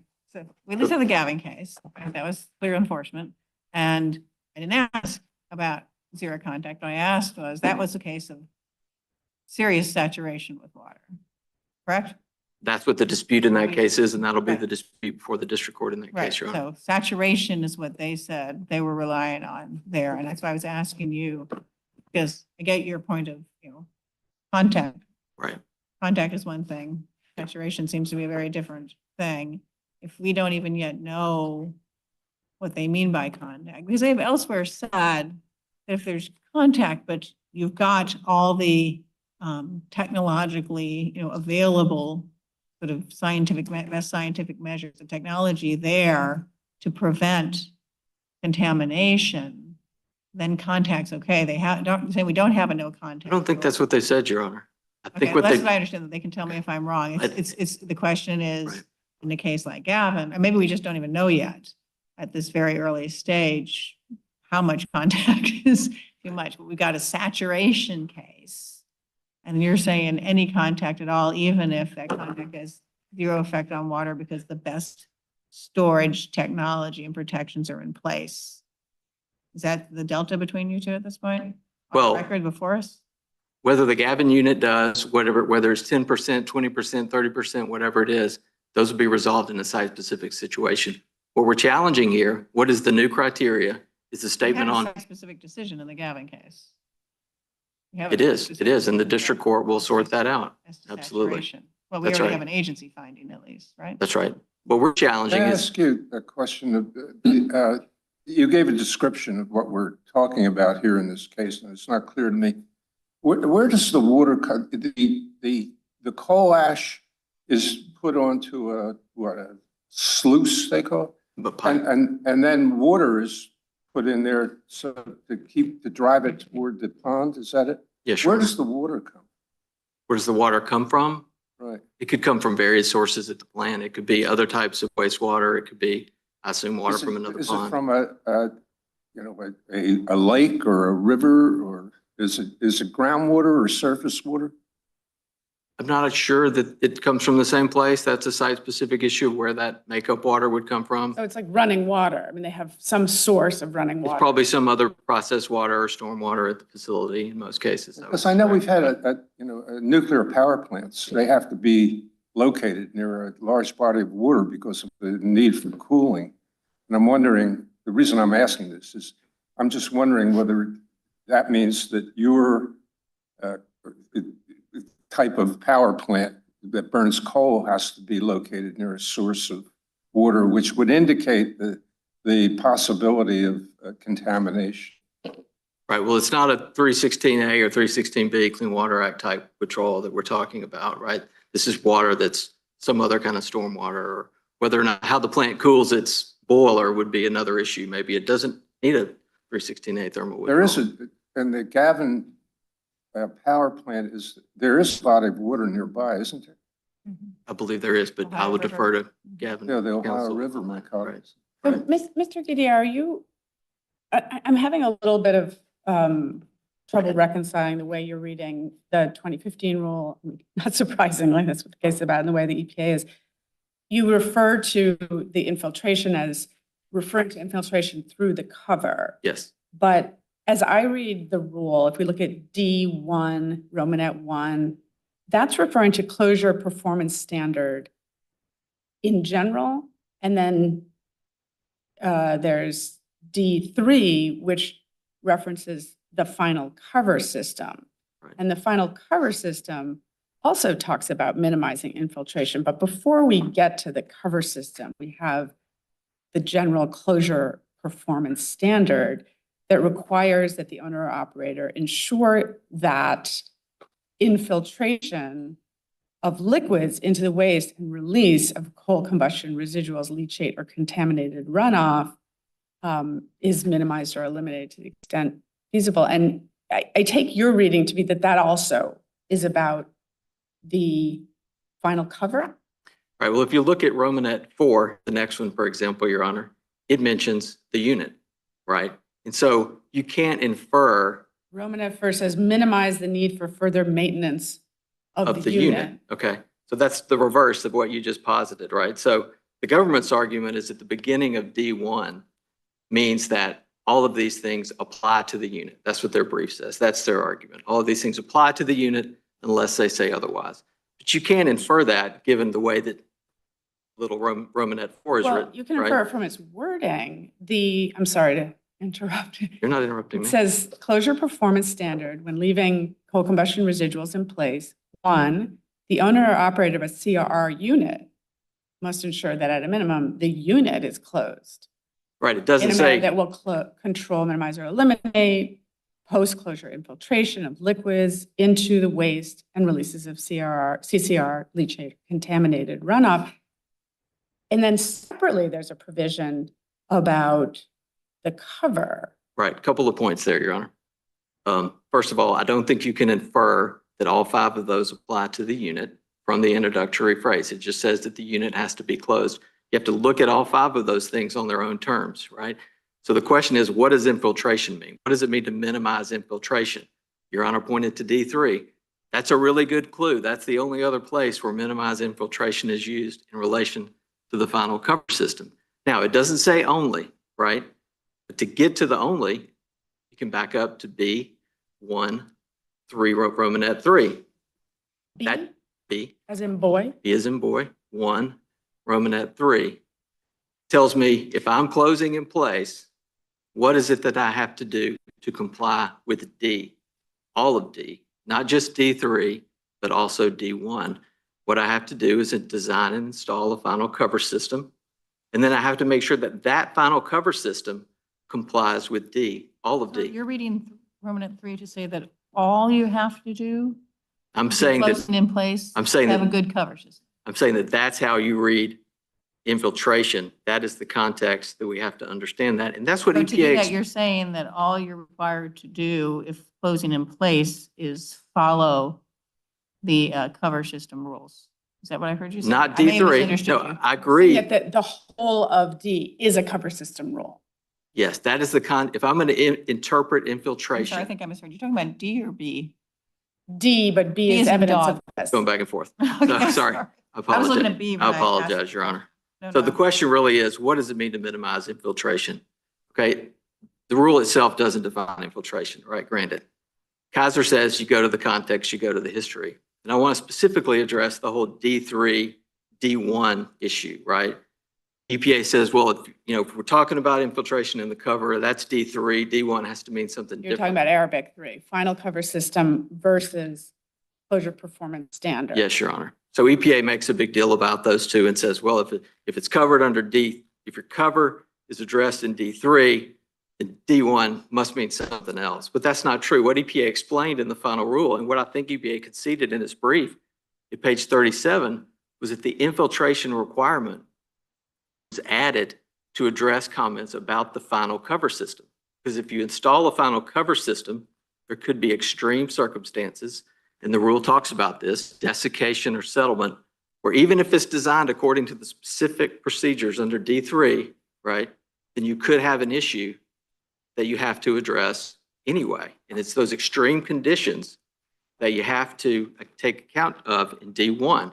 That's why EPA said in the final rule that it's the final cover system has to minimize infiltration. You look at the very bottom of page 37, that's why EPA said that provision was added to the regulation. What are these covers made of? I think I might be outstripping my coverage here, Your Honor. all different types of materials. D3 says it's got to have certain kind of clay and have a certain permeability and all these things. Right, okay. So I'm not exactly sure about that. You know, and it's Can I also, ask about the- sorry, Right. apologize. I'm, my technological ability is way less than yours here, but I understood part of the argument to be that in D2, Romanet 1, where it says free liquids must be eliminated, you know, before you put the cap on. And one of your concerns is that as you read the EPA documents you have referenced, they are including with free liquids, groundwater. Is that correct? They are including within free liquids The all, liquids that have to be removed. all groundwater, irrespective of whether it meets the rest of the definition of free liquids. That's the concern. Yes, Your Honor. Okay. And my understanding again is you have these big, I'm just going to call them pits for now. I guess they can be different shapes, but open pits that while they're actively operating can be there for decades collecting CCR. And then one day we say, now we're stopping and we're going to close it and remove the free liquids. And you define free liquids as, I understand it has, there's a definition somewhere of free liquids. I don't have it in front of me. Yes. But as you define it, does that mean it's something that comes from, is it only liquid that comes from pushing the coal into this pit? No, it could be derived from anywhere. It's really not relevant where it's derived So it from. could What's be relevant? derived from groundwater too, What's relevant? Yes. What's and relevant? rainwater. Yes. Okay. What's relevant, this is what you have to remove, are liquids that are readily separable from the waste portion of the unit under ambient temperature and pressure. Okay, groundwater is not limited in that way. There's a definition of groundwater that's just water under the I surface. understand, but if there is groundwater coming in to the residuals, that has to be eliminated before closure. If it's readily separable and if it would, that's an engineering Well, judgment. separable from what? I mentioned there's other chunks of coal. From the waste, here. yeah. The Okay, CCR. all right, so, but that's, so we just, did they get all the water out, so there's only the hard substances left? That's what this removal of free liquid. Not all the requires. water, it's all the readily separable liquids, right? So if it's not readily separable, there's pore space, right? It may not readily separate. Those are engineering judgments on a case-by-case basis. Right. I'm also having trouble with this because the water that is groundwater and the water that was sluice water or rainwater or other water, presumably in ambient conditions would be all equally separable, no? Probably, I'm not sure, but So what is just in common sense terms, how is it that groundwater would not, quote, separate from the solid portion of a waste under ambient temperature and Well, it's- pressure as required by section 257.53? because it's not under ambient temperature and pressure when it's under the ground, and that's the definition of groundwater, But right? if it were, If it met the then definition then of it free would. liquids, it would need to be removed. Absolutely. Wait, so if it's the groundwater that has now gone into the pit itself, where all this CCR is, then it would qualify as liquid that has to be removed. If it met the definition of a free liquid, it would, Your Honor. Yes. Okay. And that's an so- engineering situation, readily separable. I can't stand here today and tell you what that means in every case. That's the point. It's a case No, but I'm specific just, thing. because maybe I'd misunderstood your briefs to sort of categorically say groundwater is distinct from free liquids. What you're saying is groundwater qualify, when they say groundwater can qualify as a free liquid, you're just saying, well, as long as it meets the ambient pressure and temperature. Readily separable, and the rest of the Readily points to the separable. definition. And what we're really here about, And your answer to Judge Pillard was that if it's in the mix there, it's just as separable as rainwater and as whatever water it was that pushed out there. And then maybe the CCR itself just has some. again, it may Water depend within it. on where in the unit it is, right? That maybe it's less separable or not separable. I'm not prepared. Separable mean it can be removed? I mean, Well, does this mean it can be removed, right? let's take what I think. Is that what it means? It can be removed without, without the clean closure approach, right? You don't have to actually take the entire hard pieces of this residuum out. I assume is removable. I don't think you have to vacuum. I don't think you have to vacuum out all of the water in the impoundment, which is what EPA's rule is saying here. What EPA is saying. Why do you think, so how do you get that from this definition? If it's readily separable, then get all the water out. It suggests that there's, or says that there's liquid that is not readily separable. Says. That is not readily separable, right? So if they're making the definition makes a distinction, and it's an engineering call, the pores could be different, the pressure could be different, the depth could be different. Those are all engineering things that happen on a case-by-case basis. What EPA said in January of 2022 is if there is 1 inch of groundwater in the bottom of 100 feet of dry CCR, that you cannot close the unit with that condition, right? That if you have basically wet sand in the bottom, you have to remove all that CCR, remove the wet Is sand. different than an inch of water. Either way, that's kind of what the, So if there's actual water in there. if there's 1 inch of water in the Get it out. bottom, that is the new rule that EPA says, regardless of whether it's readily that's not- separable, or regardless of whether it's free liquid. How could you have an inch in there that wouldn't be separable? If it's an inch of water, it's definitely, it's not the rocks itself, it's an inch of water. There's different pressures and different pore spaces in the impoundment, Your Honor. I'm not prepared to say what exactly is readily separable, and I don't think that's really an issue. EPA is bypassing that completely. Well, in I'm their not new rule. sure, one of the things that's really hard here is, given what you are saying is the new rule, these press release and these proposed documents. We don't even know yet sort of what they even mean in their proposal. I think we know. They said you Well, you just cannot said we close a don't, unit but with you- contacting. You're objecting to this groundwater reference, but if we don't know what they mean, what readily separable means, is your disagreement about groundwater, or is it about technological decisions about readily separable that haven't yet been encountered? Because at least in the Gavin plant case, no one's talking about an inch of water at the bottom of the pit. They're talking about saturation. And so we haven't even confronted that situation yet. I'm here to challenge the inch, Your Honor. That's the rule that EPA stated Do you in have a January. client that has an inch? Or does the record show that you have your organization has a member that has an inch?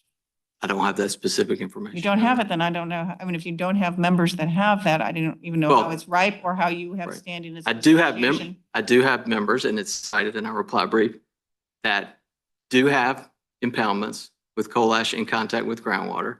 How that- much contact? I don't know the exact Then details. if at the saturation point, I mean, you're saying you want to argue about the inch, but we don't know that there's any such entity that exists at all. We don't know whether or not they would deem that contact or not. You're telling me that they've said it will, and I'll take that for given for purposes of this question. But if you're not here to represent it, you can't tell me you're representing anybody who is dealing with the inch issue. And the only situation we have before us is a saturation issue, then I'm just not sure. And saturation seems to be, and maybe this may be my Sure. misunderstanding. My assumption is if it's saturated, did we say 20, 30, 40% water, that there's some water that could be removed. Here's what I do know, Is Your that Honor. right? Here's what I do know, Your Honor. Let me go back to do I have a client with the 1 inch, okay?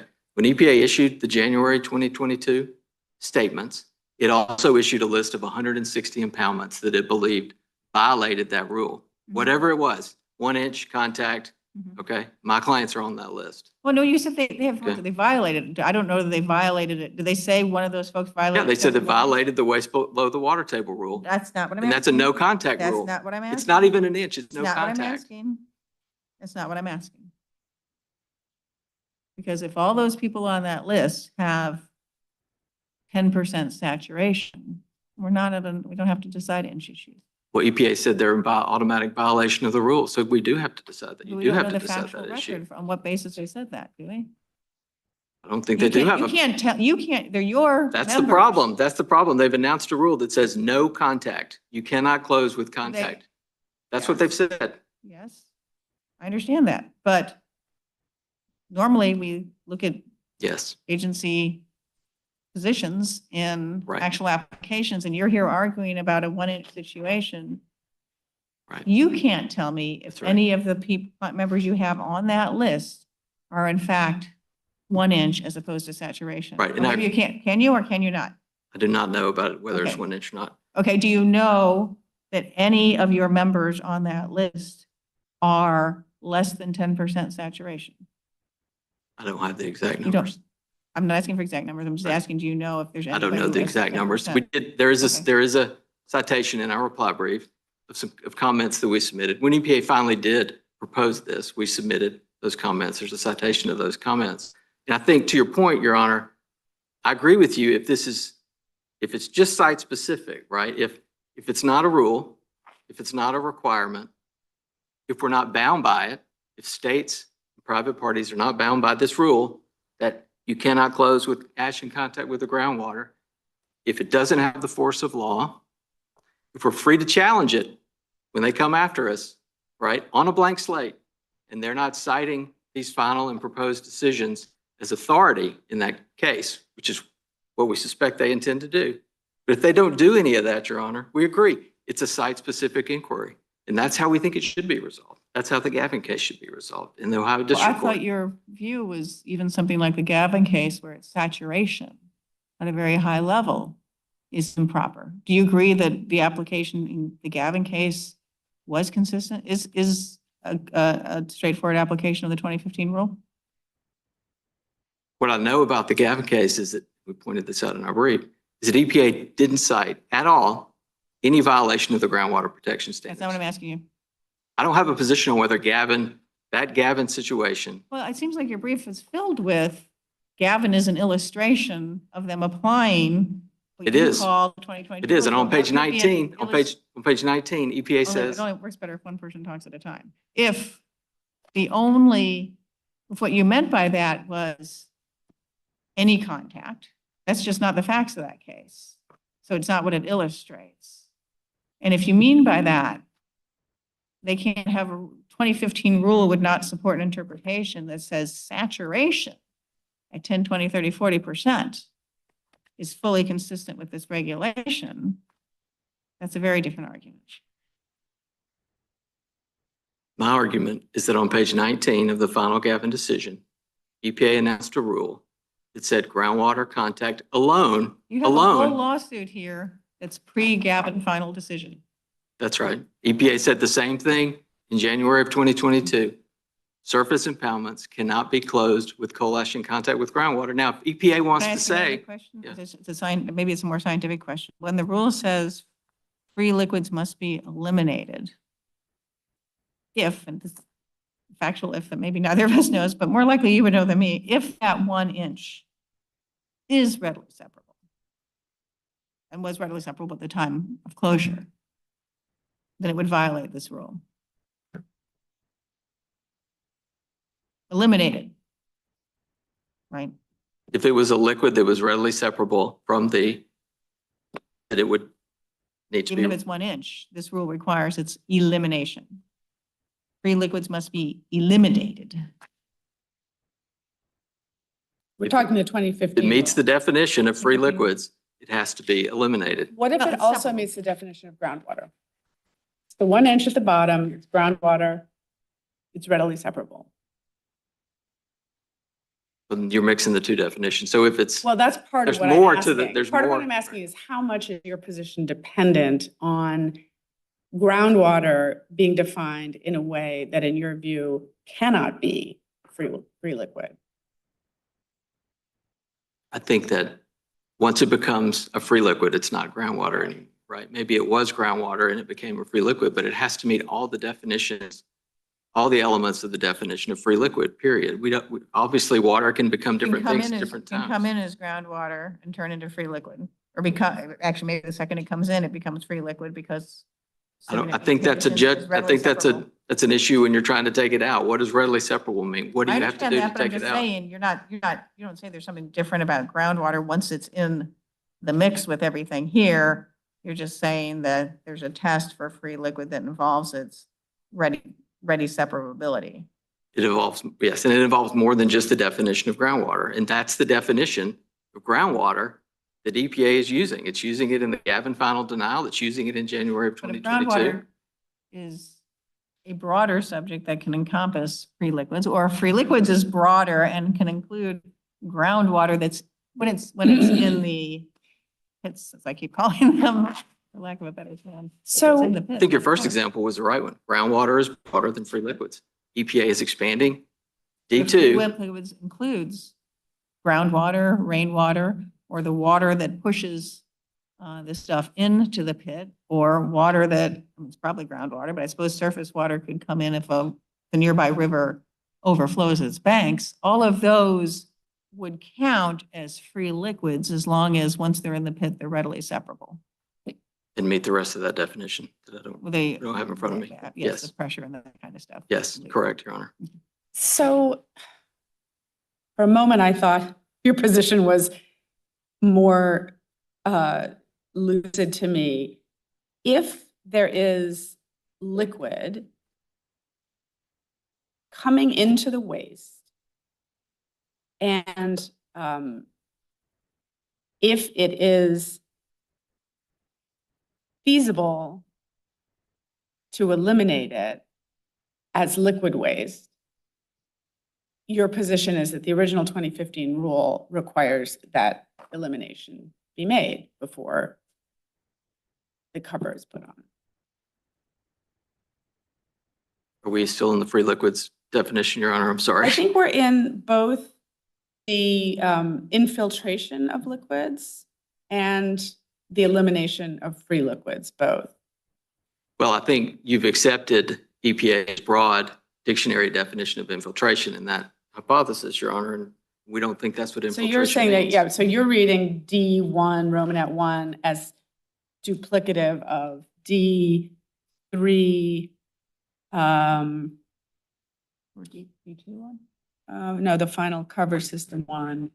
D3, just which talks about installing cover system, minimizing infiltration. Not at all, Your Honor. They're additive. EPA explained how they were additive in the final rule, which it also on page 37 of its brief told us why the infiltration provision was put in there. It was to account for extreme conditions when the D3 criteria, the specific criteria, are not enough to stop the downward migration into the unit. That is what EPA said in the preamble to the final rule.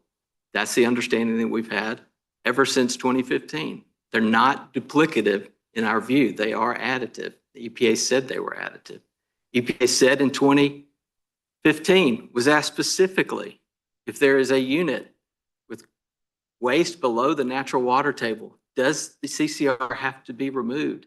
EPA said you can use either method. And the critical point is that if you have a violation of the groundwater protection standards, then you may have to address and remove that CCR. It may be the best option. It's not the categorical rule that they said in January of 2022, Your Honor. Well, when you say that they said in 2015 that you have a choice, and that the rule does not require clean closure of any unit, I think they're still applying it that way, but they're also pointing out that there may, and there likely are, engineering changes that need to be made in order to keep it in place. Where are they saying that? They're not saying that in the response to comments, Your Honor. What they say in the response to comments is if you have that situation and if there's a violation of the groundwater protection standards, which is not a condition of their new rule, then you may have to remove it. That's what EPA said in 2015, which is not what they're saying now. What they're saying now, any contact means you cannot close in place with that contact. Now, the engineering measures, Your Honor, what EPA is saying is in the brief multiple times and in the final Gavin decision, it's not that if you have contact, you have to take some engineering measures to prevent contamination. What they're saying is you have to take measures to remove the contact, right? So that the rule is if you have contact, you cannot close in place, right? Now, if EPA wants to say, look, there's some situations, there may be one out there where you could have some contact with groundwater, you could close the unit that way, monitor, put 100 monitoring wells all around the side, improve for 30 years. If they would concede that, right, then we don't have a rule anymore. But that is the rule that they stated. But they're saying that you need some measures to remove the contact with groundwater, I believe, and we'll hear from them, because groundwater that is in contact with the waste and free and open to the rest of the environment is going to leach. You're adding a bunch of Gavin facts that they wanted to add on. No. right? I'm reading the rule pre-knowing anything about your case, Okay. about Gavin, saying that there were no liners in most of these, and when you have water and you have coal combustion residuals and you don't have a liner, the water takes the material away, right? Is that not the simplest But problem? when you have here? the hydraulic head and what they said, when you Well, take that's the, why I was asking whether hydraulic head is key to your position, because if you don't have hydraulic head, is your position as a matter of engineering that water is no longer going to flow even from an unlined facility? it's not my position as a matter of engineering. It's my position that that is what EPA found in 2015 when it designed a rule with 2 closure options and told facilities that you can. Now, if the Yeah, but rule what needs is for, your- What is your understanding of the physical state of affairs that that rule is assuming? I think it's assuming that the hydraulic head is the only risk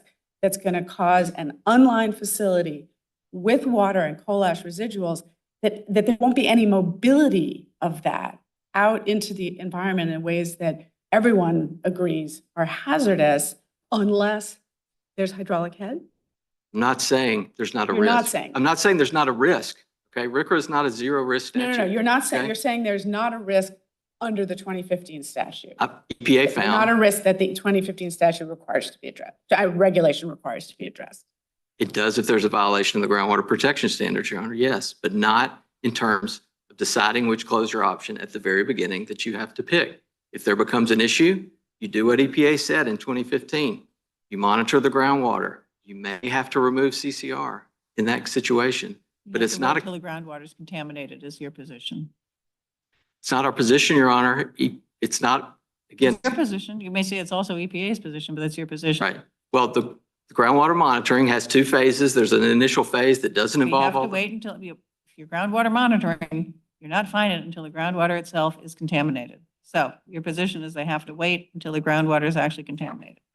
The monitors are at the waste boundary. That's where they're required to be. They're I'm- not a mile off. They're not a half mile off. We've They're kept at the you up waste for a long boundary. time, and you have a lot of colleagues who we're eager to hear from as well.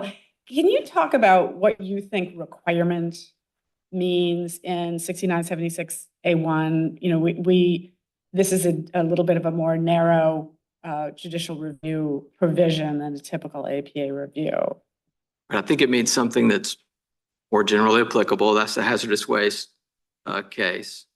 I think it means in our case, a solid waste criteria, right? I think that's really what's critical here about the statute is that it's criteria that have to be promulgated as a regulation, right? And so criteria are the things that we've been talking about today that divide an open dump from a sanitary landfill. So I think requirement, right? I think regulation does too, but I think requirement includes solid waste criteria. I don't think it includes. I agree with you. You said that you think regulation does too, and part of what I'm trying to understand, and this is not a challenge of your making, it's the statute, but why is requirement in there if regulation, They seem really or- close, or don't they? de facto regulation is sort of what? I think they seem really close, and I think that I don't have an answer for that. I don't know that the legislative history said. I do know that your cases have discussed them separately, right? And I think it's the government's position that a requirement means everything that's not a regulation, and we clearly don't think that it's that open-ended, right? The Gavin extension denial is a requirement. We don't think that that's the case, Your Honor. I think it has to be something of more general applicability. One last procedural question. You'd ask for vacature. That's right. How do we do vacature? Right. So we've Press done. release and letters of proposed decisions. That's right. You vacated press releases before in Crop Life, for example. You vacated frequently asked questions on a website. I don't think you actually erase them, right? It's your decision describes what it is. And we've described the rules, the waste below the water table ban, the new definition of infiltration that just means. And we vacated letters of proposed decisions or proposed actions. I'm not sure about proposed actions, Your Honor, but I think you have vacated parts of things, parts of informal things, right? And so that's all we're asking here, Your Honor. Do we have jurisdiction to review these documents if we think they are in effect an interpretive rule or guidance?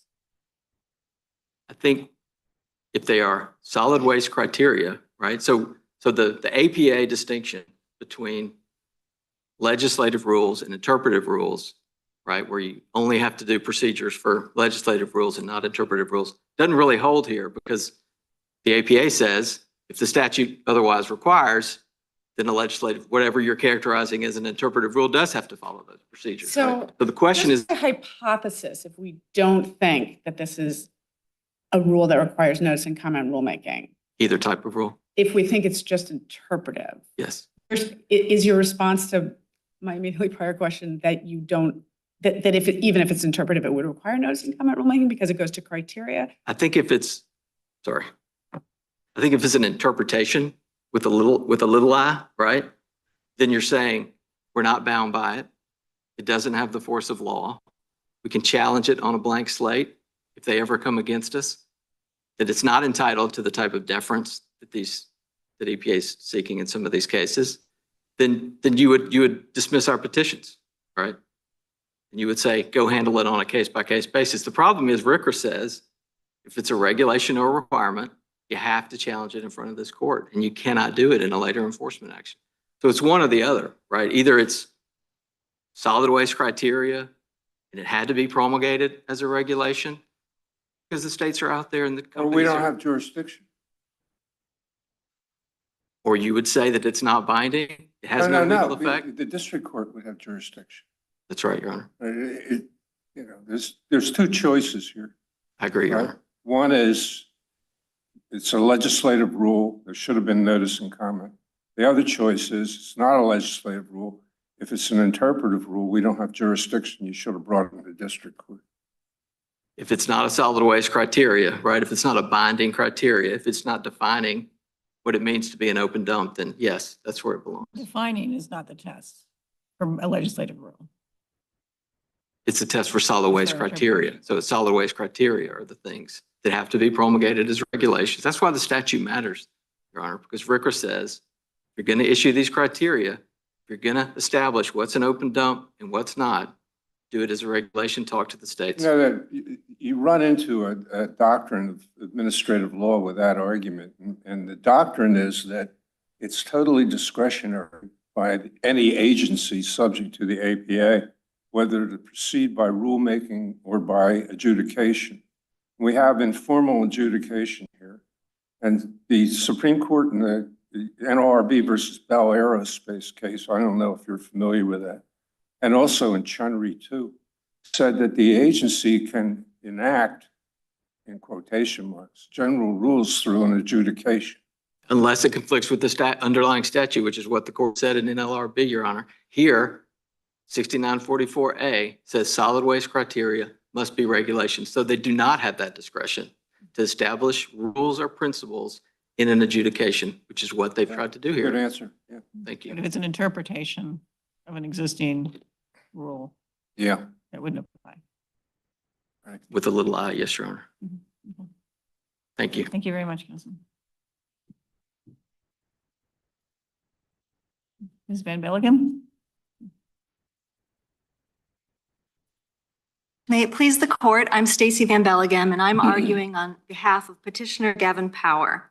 EPA's actions at issue here in the Gavin final denial were designed to contain two things in the guise of this extension denial. First, the nationwide rulemaking, which Mr. Jadair addressed. And second, the facility-specific compliance determinations that I will now address. In contrast to the nationwide rulemaking in the final Gavin denial, which is properly before this court, EPA's Gavin-specific compliance determinations are subject to the district court's jurisdiction. Filed Respectfully, in district court already, correct? we did file, Your Honor, yes. And respectfully, we filed this protective petition to preserve Gavin's rights because EPA raised this jurisdictional argument that this court had review under 6976A1 for the very first time in the final Gavin denial. And so that wasn't something that was previewed to the parties that proposed. And so filed a protective petition, but Gavin, respectfully, Your Honor, believes the district court has jurisdiction for two reasons. First, the Gavin-specific compliance determinations constitute EPA's application of its regulations and requirements to a specific facility. And the case law in this circuit that has looked at that, and we acknowledge that the case law hasn't yet really defined specifically what requirements means, to Judge Pillard's question, but all of the case law that had looked at specific application to a specific facility has found that this court lacks jurisdiction. And EPA doesn't cite to a single case that finds that this court has jurisdiction over a facility-specific determination. But second, and I think equally important, EPA's argument asserting jurisdiction under 6976A1 would deprive Gavin of its right to proceed in the district court to present expert testimony. And here, particularly with this statute, Congress has determined that compliance and enforcement actions must proceed in the district court. And I say this, Your Honor, because under the WIN Act that was passed in 2016, Congress gave EPA for the first time enforcement authority directly over CCR. And in the provision 6945D4A, which is cited in our reply brief, makes clear that that enforcement is subject to another provision in RCRA, which is 6928. 6928 is a provision involving compliance orders and enforcement actions, and makes clear that the district court has jurisdiction. And indeed, this EPA's jurisdictional argument really would unjustly preclude Gavin or really any other facility from then subsequently challenging any findings the EPA made in the final Gavin decision if this court were to find it had jurisdiction, because the statute itself says that action of the administrator with respect to which review could have been obtained under 6976A1 shall not be subject to judicial review in civil or criminal proceedings. What is your position on what requirement means?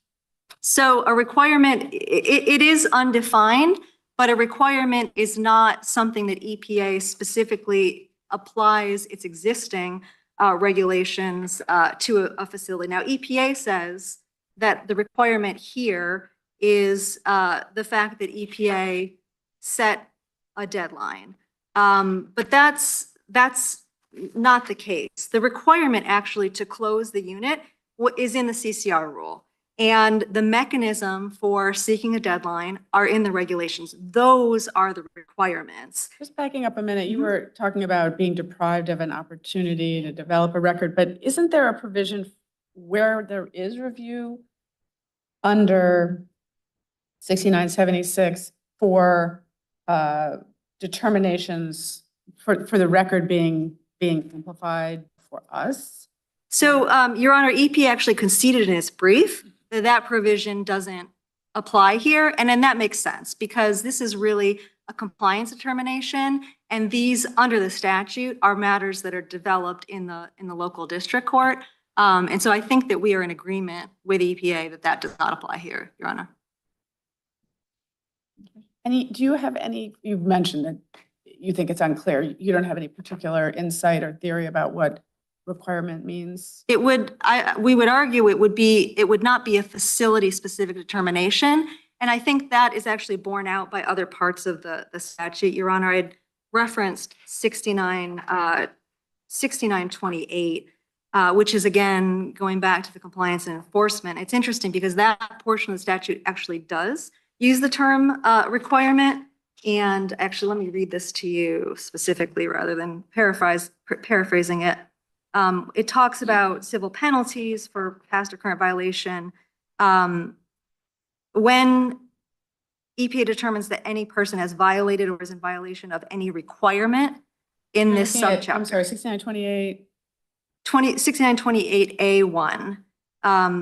When any person has violated or is in violation of any requirement of this subchapter. And so it's basically making clear that the application of requirements in this subchapter, which really seems in this context, it could be regulation or other criteria that EPA issues, then it makes clear that it's subject to that jurisdiction. And so I think that makes clear, Your Honor, that application of requirements, as EPA has done here in applying the regulations in applying the regulations regarding extensions of deadlines to a specific facility would not be what Congress has determined is in this court's jurisdiction 6976A1. And the case law makes clear that that provision is a limitation on the court's jurisdiction, and it's limited to those actions.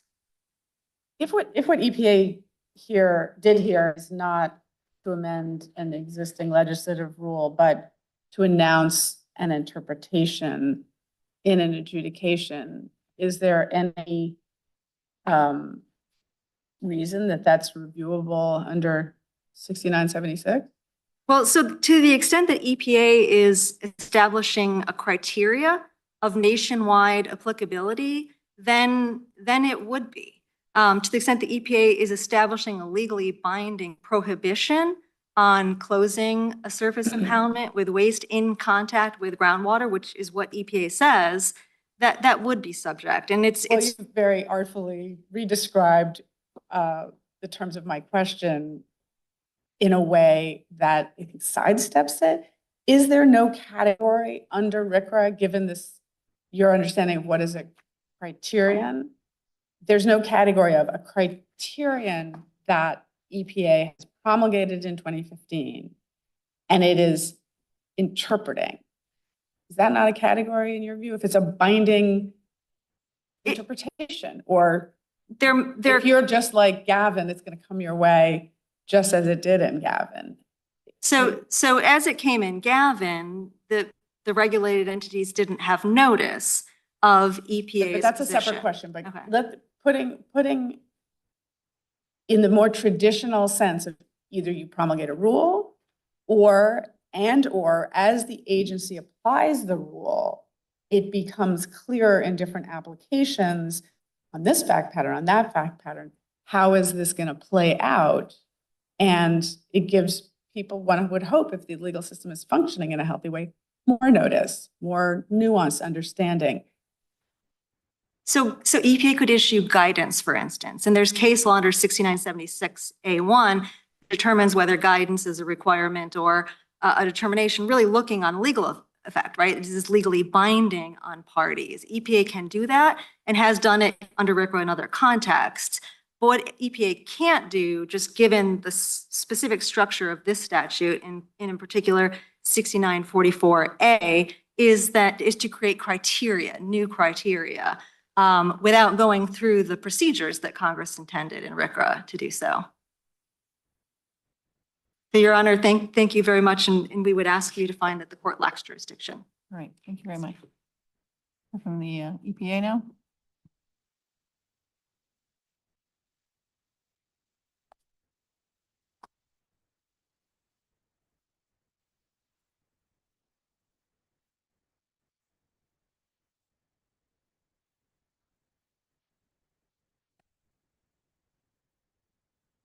Good morning, Your Honors, and may it please the court. I am David Mitchell, and I represent EPA in this matter. These petitions are about EPA's explanation and application of existing regulations, not whether EPA amended them. This court does not have jurisdiction to review the documents at issue in Electric Energy 1 because none are a final agency action. In Electric Energy 2, this court does have jurisdiction because EPA promulgated a requirement in the Gavin order, a new cease receipt of waste state.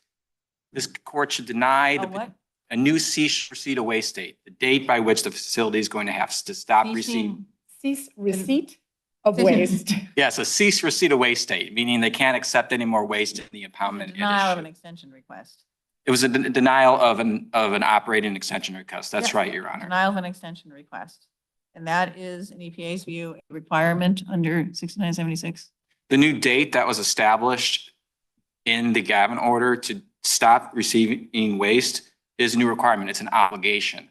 Requirement is an obligation, and it was promulgated in the Gavin order because it was new and prospective. There was a previous date that was issued by regulation. They had to stop receiving waste on April 11th, 2021. Unless they got an extension. That was part of the regulation too. Yes, Your Honor. They need Okay. to seek an. They didn't get an extension. That's all Gavin decision was you're not getting the extension, but we had to sort of reset the clock as time had passed. And that, in your view, is a requirement. Yes, Your Meaning of Honor. the statute. Yes, Your It's not Honor. a facility-specific determination under 6928, and therefore it goes to the district court. Your Honor, it is a facility-specific determination, but the statute doesn't say you have jurisdiction to review generally applicable regulations. It says you have jurisdiction to review regulations or requirements. This court has not had In a, every facility-specific adjudication going to have, requirement? filled with, it's going to, at the bottom, it's going to make a decision that imposes a requirement. If the agency prevails, they're going to make a decision that there's requirements. Your Honor, there are going to be obligations and adjudications. Yes. I mean, the statute, as Ms. Van Bellingham pointed out, under 6928A1 refers to requirement. Yes, Your Honor. And requirement does have an independent meaning, and it's not just a requirement. It has to be promulgated in the actual action. That means it has to be new and it has to be prospective. So if you're looking at an enforcement action, which really just interprets, applies, enforces existing law, you don't have a promulgated requirement. There's two provisions in that jurisdictional provision in A1 that need to be paid attention to.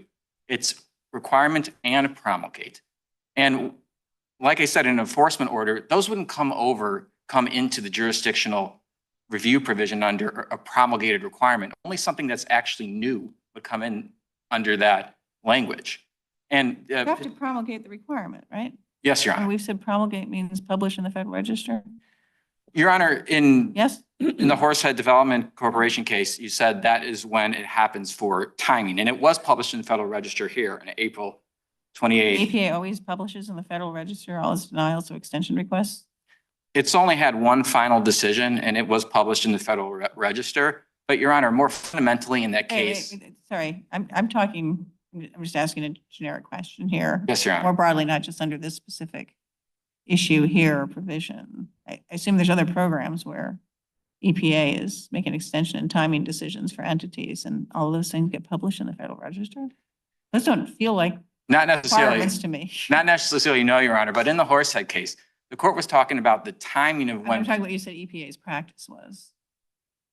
EPA's practice for this action, they publish it in the Federal Register. Your They don't do practice for that. Gavin was to publish in the Federal Register. So have they in the past, because the 2015 rules set up this whole scheme for asking for extensions.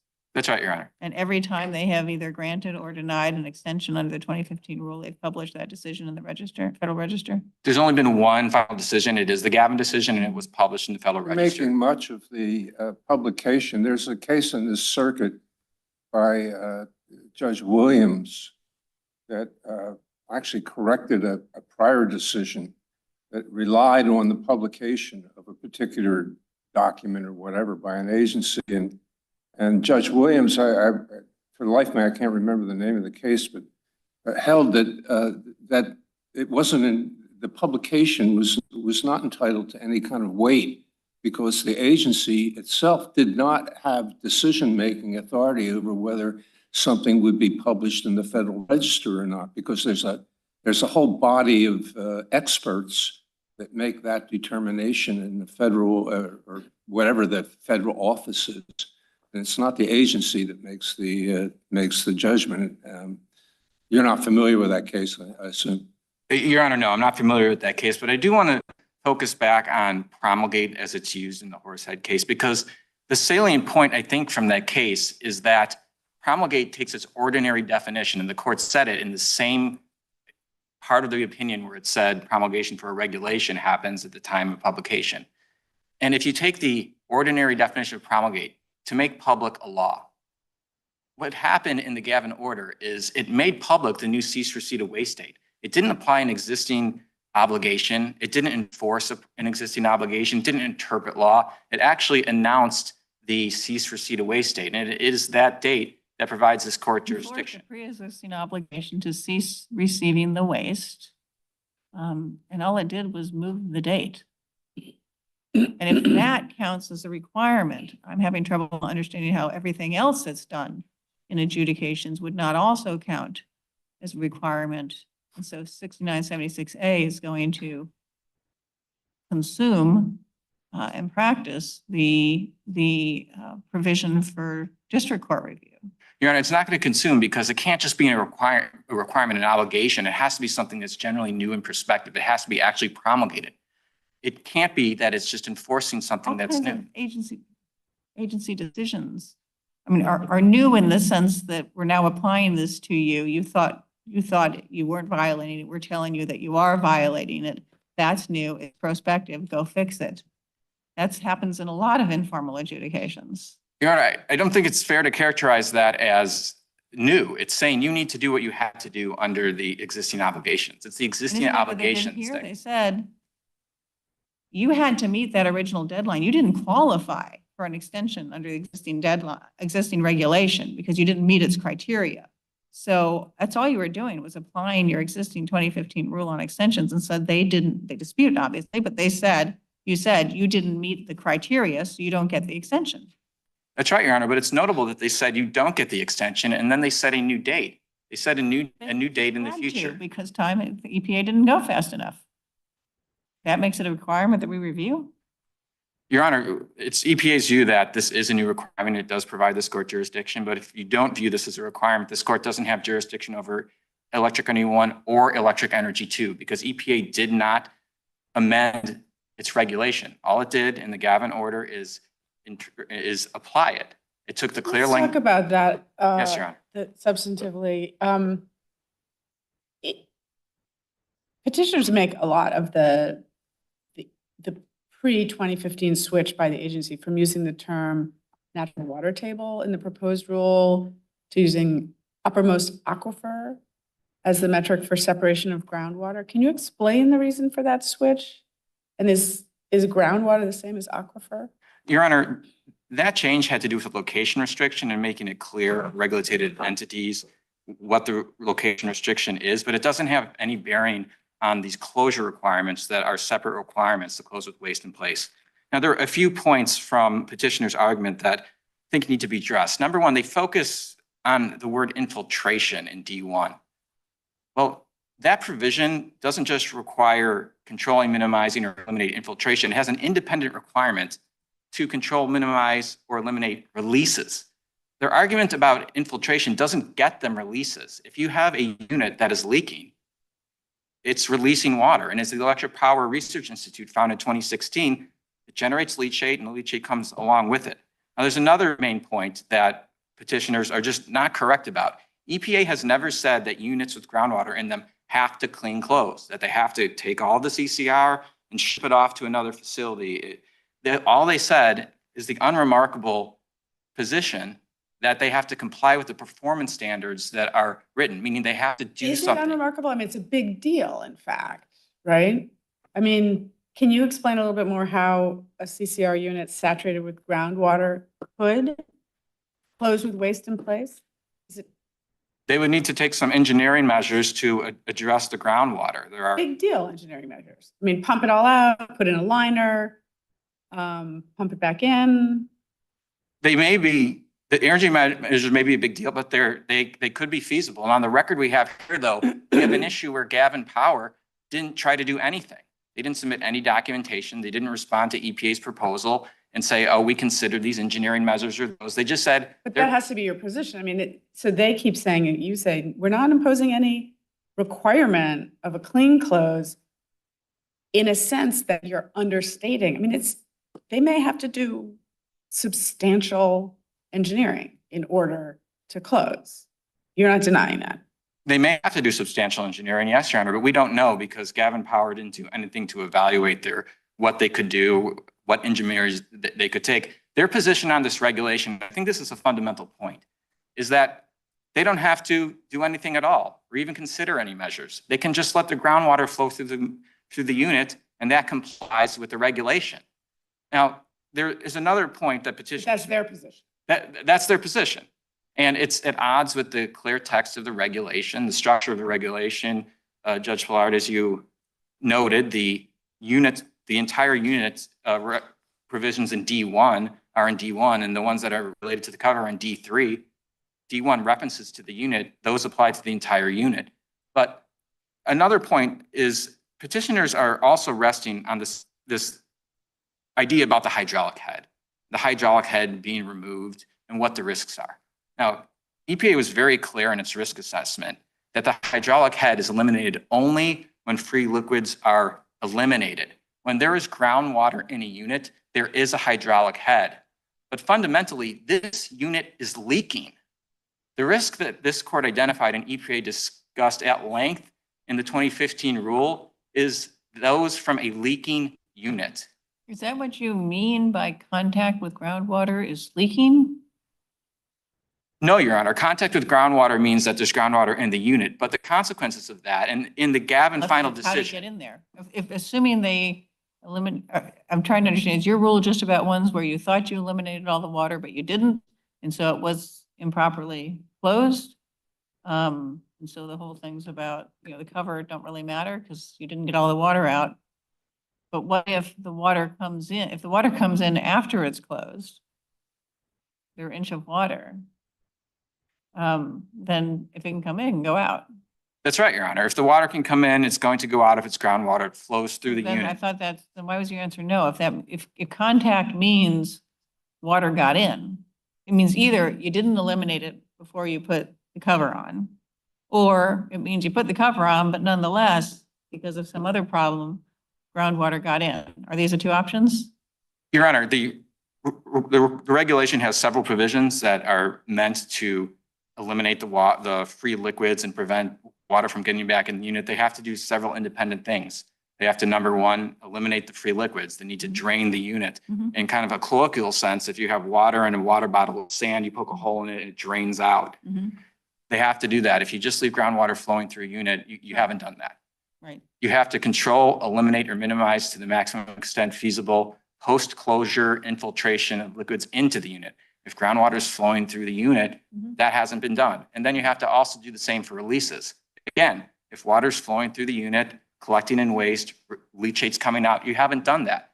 And there's a final provision. You have to preclude the future impoundment of water. If groundwater is in the unit, they haven't precluded the future impoundment of water. It's still there is the point. And when you haven't done that, what the rule is saying is you have to do something. I'm just asking something more simple. Okay. That's Yes, Your very Honor. helpful, and I appreciate that. But it sounds like so this thing is closed, it's got a cover on it, engineer side off, and then there's water in there.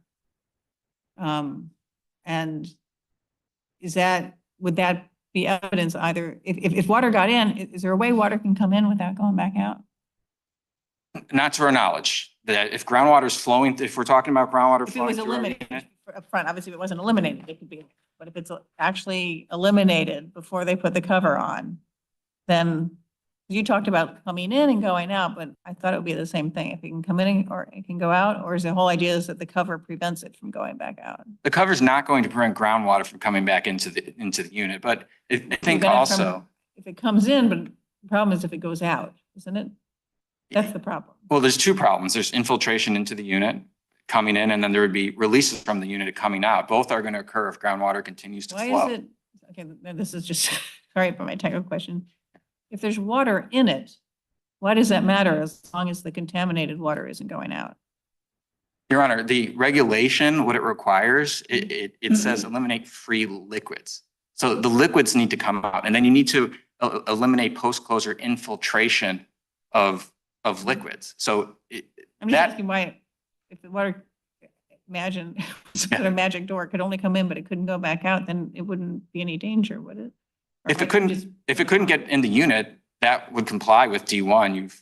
You've addressed the infiltration, and if water isn't coming into the unit, it shouldn't be getting back out. It's a Yes. Different question. If water has gotten in, Yes, Your Honor. let's assume they got it all out before they put the cover on, and then it turns out there's water in there. I'm just asking the very simple question of, once there's water in there, is that sort of automatic evidence that contaminated water can be going out?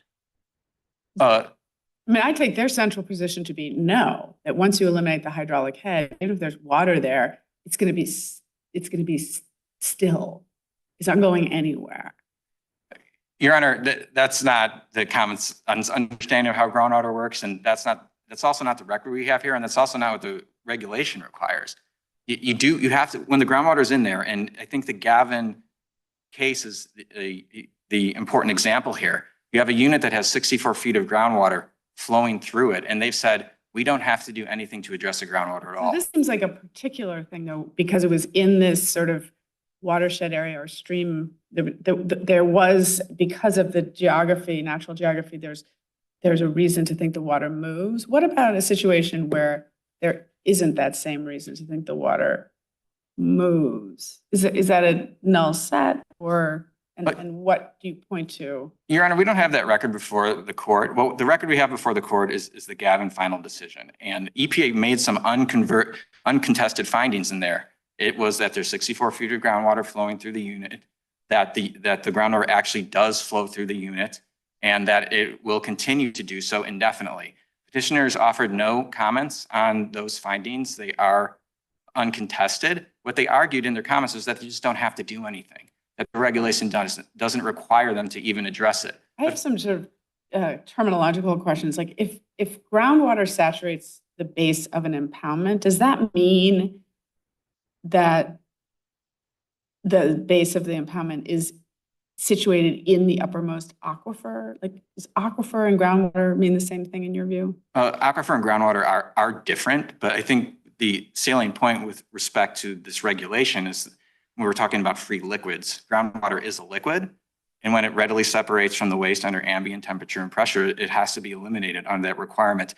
This entire discussion, though, Your Honors, I think highlights the fact that we're not talking about promulgation of a legislative rule. These are all discussions about how it applies, what the interpretation is, how it should be applied. Can you explain, I'm sorry to cut you off. You want to finish your sentence? No, Your Honor.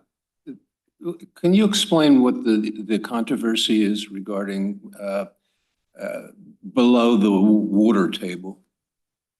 Your Honor, the petitioners have created a label for something that EPA didn't actually do. They're saying that there's some prohibition from closing with waste in place if they call it waste below the water table. All EPA has done has said, if you have groundwater in a unit, and let's take the Gavin example as the example before the court, that's a final agency action. You got 64 feet in there. You look at the performance standards, you have to do something. You can't do nothing. What's the definition of the water table? Water table, I don't believe is defined in the regulation. So No, we take I a couldn't ordinary find it. definition. It's not a defined So term. maybe I'm asking you what the plaintiffs mean or the petitioners mean by that, but what's your understanding of what a water table is? I'm not an engineer, so I don't want to give a definition that's not geologically correct, but I think that what petitioners, and they can better answer the question. I think it's supposed to be the top of the water, but regardless, it's still a liquid. EPA has used the same terminology itself, so you can't really get off scot-free saying it's just their language. You have used. Water below the water table. They pull that from some document of yours. Sure, and if we're talking about, and again, if we're talking about water below the water table, and we're talking about groundwater here, because this is the factual record that we have is groundwater going into the unit. The regulation requires it. Now, Judge Randolph, I do want to kind of finish the point that I was making before, because what we're talking about right here are some very nuanced interpretive discussions about what this regulation means in particular context, how it applies. That is not promulgating a legislative rule. And when you look at what EPA did in the Gavin action, that was an adjudication. What's the definition of promulgate? Promulgate, it's to make known a law. And the order that was issued, I think a better way to say it was a final action that applies to Gavin, but it was an order, it wasn't a rule of any kind. Is there any time limit on the filing for judicial review in the district court? Yes, Your Honor. I believe the 6-year general statute of limitations would apply. I'm not 100% sure, though. We could follow up with the court if that's a question you're interested. But again, when we're talking about an adjudication that results in an order, we can't be talking about a rule, because adjudications result in orders, not rules. Repeatedly, what this court has done to determine if something is an order or a rule, they've looked at what the agency has done. And if the agency is taking a facility-specific application, making site-specific findings, taking existing law and applying them to facts, even if they're doing interpretation of existing law and rendering a binding action that is binding only on that party, they say that's an adjudication. It results in an order. And this dichotomy flows directly from the definition of order and adjudication in the APA itself. And this court has noted most recently in 2023 in the IT Serve Alliance versus DHS case, once this court recognizes that, and if this court does recognize this is an application and interpretation, which it is, the legislative rule claim has to fail.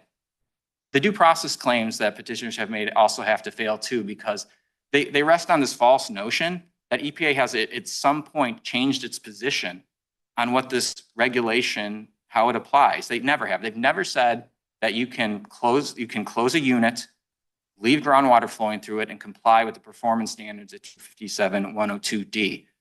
In fact, they said just the opposite in 2020 when they proposed an amendment to the rule, and when they were discussing closure standards, and this is the section B that petitioners were referencing earlier. They said, if you have the situation where groundwater is in contact flowing through the unit, you do have to do something. And they were talking about that. Does contact mean flowing through the unit? That's what you just said, is in contact and water flowing through the unit? Again, when groundwater is in the unit, it is going to be flowing to the unit. If EPA is talking about contact, yes, water will be flowing through the unit if groundwater is there. And if you're taking a look at Gavin, that's what's going on in the record before the court. Gavin's has on record. Because literally contact could mean if the outer shell of outer side of the liner of this pit is touching water, but if they have the number one perfect liner, and so none of that water that it's touching, that rubs around the outside of the liner, is coming in, that would not be what you mean by contact. You mean water inside. That's correct, Your Honor. We're not talking about. All combustion residuals are in contact with ground. Yes, that's right. It's in the IC now. I'm sorry, Your Honor. It's in the actual unit. And again, we're not talking about units here that have liners in them. We're talking about the unlined units. Right. That's why we have this problem, is because. The petitioners say that free liquids are defined by reference to ambient temperature and pressure in a way that categorically excludes groundwater, which is below the surface of the land. What's your response to that? Your Honor, it doesn't exclude groundwater. In fact, it's going to explicitly include it because groundwater is a liquid. Mm-hmm. But groundwater, as defined in the statute, is below the surface of the land. It talks about the location, but the salient point for the purposes of free liquids is that they are liquids that readily separate from waste under ambient temperature and pressure. And groundwater is a liquid. If it satisfies the condition, it's going to be a free liquid, and it's going to have to be eliminated at closure. Is ambient temperature and pressure when the water comes in, or it has to be separable? I mean, is the ambient temperature and pressure describe the separability process? The ambient temperature and pressure is talking about the conditions. So, for example, you're not heating it up, or you're not like making it artificially cold. I think the example I gave earlier. The water or the pit? The conditions in the unit. I think the example I gave earlier is a good illustration of what the point is. Mhm. Free liquids are going to be, if you take a water bottle and you fill it up with water and sand and you poke a hole, it's going to be what just drains out. Mm-hmm. And so when you're talking about free liquids in the liquid, you're talking about all the liquids in the unit, the rainwater. You don't have a water bottle. That would be a lined impoundment. You have a paper napkin. So liquids that are going to separate from the waste. Are going to come through your paper napkin. Yeah, thinking about if they could move around freely in the unit, if they're going to come out. Yeah, those are the free liquids. But there's So no. it's no longer groundwater in the sense that it's no longer below the land surface? The location of it still would be groundwater based if it meets the definition of groundwater on the location. But if it's also moving around the unit, if it has the ability to do that, it's also a free liquid. And Once it gets inside, it can become a free liquid. once it's in the unit and has the ability to move around It's separate freely, liquid. it's a free liquid. It can also be a groundwater if it's under the location. What's pour water? Pour water, I'm not sure, Your Honor, what pour water is. That's something I can follow up with you on if interested. And in terms of beneficial use? Yes, Your Honor. If a beneficial use is not disposal or placement at all, then does the law placing CRR, does placement of CRR in a unit to support the the storage system violate 101 or not? Yes, it does, Your Honor. And the reason why is the object of the regulation, what's being regulated is the unit itself. You have a regulated surface impoundment that has to comply with all these regulations. When closure requirements are triggered under 101A, one of those requirements that apply to those units is you have to stop placing CCR in the unit. Beneficial use is something that creates a unit or doesn't. If you do a beneficial use, if you take it and you put it in, say, some wallboard, that's a beneficial use. The wallboard doesn't become a surface impoundment by doing that. But if you already have a regulated unit, a surface impoundment subject to all the regulations, that unit has to comply. And when it's going to close under 101A, the clear requirements are you have to cease placing the CCR in the unit. And Your Honors, one of the arguments that petitioners also make is this fair notice point, that they didn't have fair notice of this. Well, EPA has been clear from the beginning about what this regulation, how it's structured, how it was created. It was modeled on the subtitle C regulations for surface impoundments. It borrowed language from them. And EPA has been clear that in subtitle C, you can't just close a hazardous waste surface impoundment and leave groundwater in it. It adopted that language. It noted it in the Federal Register. It promulgated the rule, and it used language that was written broadly. EPA was particularly concerned about the risks of units that leak. They were aware of historic practices where units had groundwater in them, and they drafted this broadly written regulation. And when you look at the actual terms of it, you have to address groundwater. You have to do something. You have to eliminate free liquids. You have to preclude the future impoundment of water. And you have to control, minimize, or eliminate infiltration and independently releases from the unit. Petitioners do not address the release prong. Is there a difference between liquid waste and free liquids? If groundwater comes in contact with coal ash, it seems like by definition, it sort of becomes liquid waste. That's EPA's position, Your Honor. Yes, if groundwater gets into the unit and it commingles with the coal ash and all the other water in the unit, everything that is being managed in the unit is a waste, and it's subject to. But it also can be free elimination. liquid if under ambient temperature and pressure, it is separable. That's right. If it's a liquid in the unit, so you have liquids filled with units, there's many sources. You have sluiced water, you have rainwater, you have water that's flowing into the unit. To remember, these are just basically open holes where you dispose of things, and here they're unlined. The water mixes together. All of the liquid can be a free liquid under ambient temperature and pressure. It is separating from the unit, meaning it has the ability to freely move around.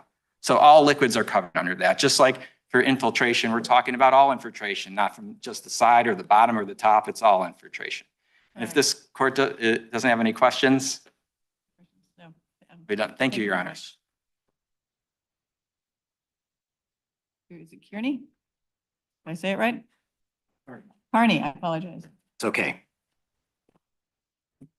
Good morning, or perhaps now afternoon, Your Honors. May it please the court, my name is Gavin Carney, and I represent respondent interveners in this matter. We respectfully request that this court rule in favor of respondents as it's presented with only one reasonable construction of the 2015 rule.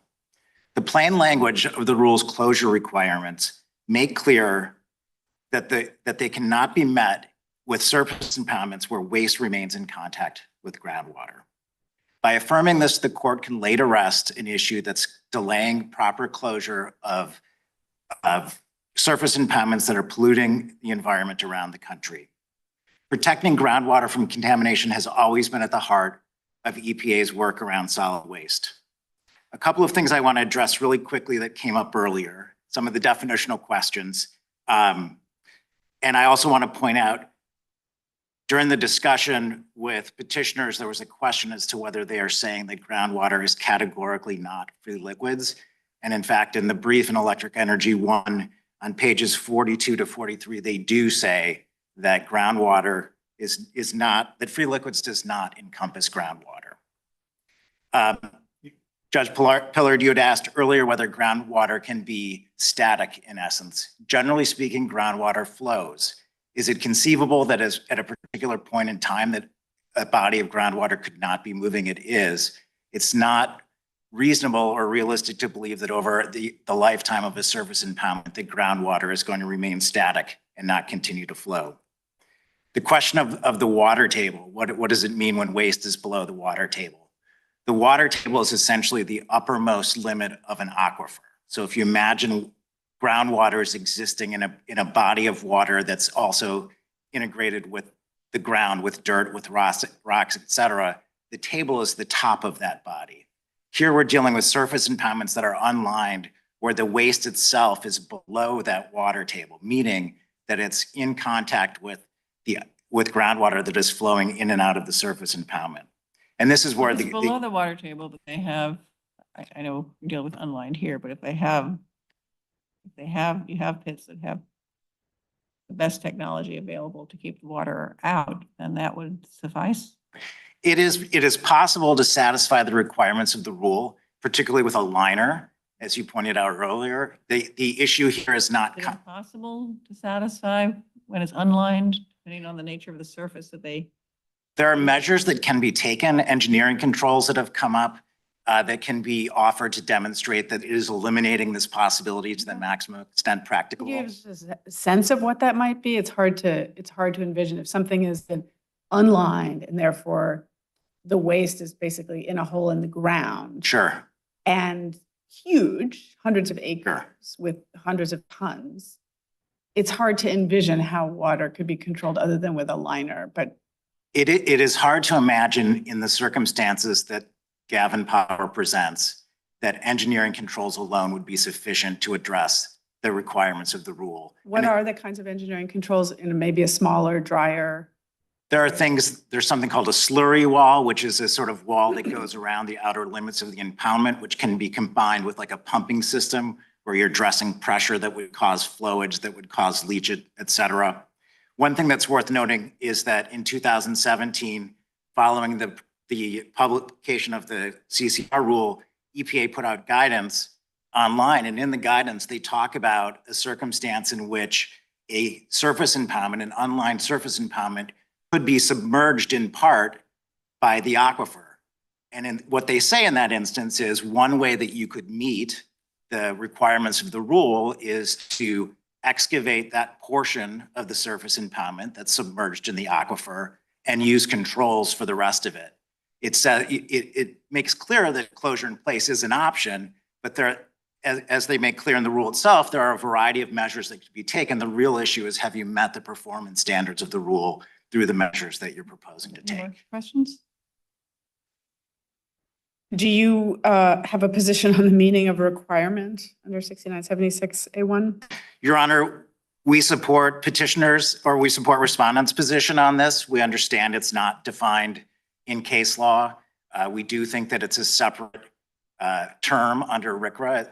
RCRA does say regulation or requirement. And so giving it its ordinary meaning, EPA has in fact here imposed a requirement upon Gavin Power. Is it really a new requirement, given that the rules require that even impoundments eligible for extension have to close by no later than October 15th, 2023? It's a new requirement in the sense that Special circumstances, October 15th, 2024. Go ahead. in the sense that the Part A amendments to the coal ash rule, which is what this comes under, don't obligate EPA to a specific timeline for closure. They do set an outward boundary, but they don't set a deadline within that. So in that sense, we agree that it's a new requirement. Any other questions? All right, thank you very much. Thank you. There, I think it's 3 minutes. Forward allowed, thank you. I want to address the moving in and out question, Your Honor. There's no evidence or finding in the record that contact means flowing in and out. If you look at the final Gavin decision on page 19, EPA just says it has the potential to do that. And we just heard intervener counsel say, generally speaking, water would flow in and out. Well, EPA didn't say in January of 2022, generally speaking, you can't close with ash in contact with groundwater. It said in no case can you do that. And it is the going out that matters, Your Honor. The water and the CCR in the unit is disposal. That is what the statute provides, regardless of whether you're a sanitary landfill or an open dump. The statute, under the statutory definition, even post-closure, says that solid waste in water is disposal. The question is, does it comply with the criteria? And here, those criteria do not contain a contact prohibition.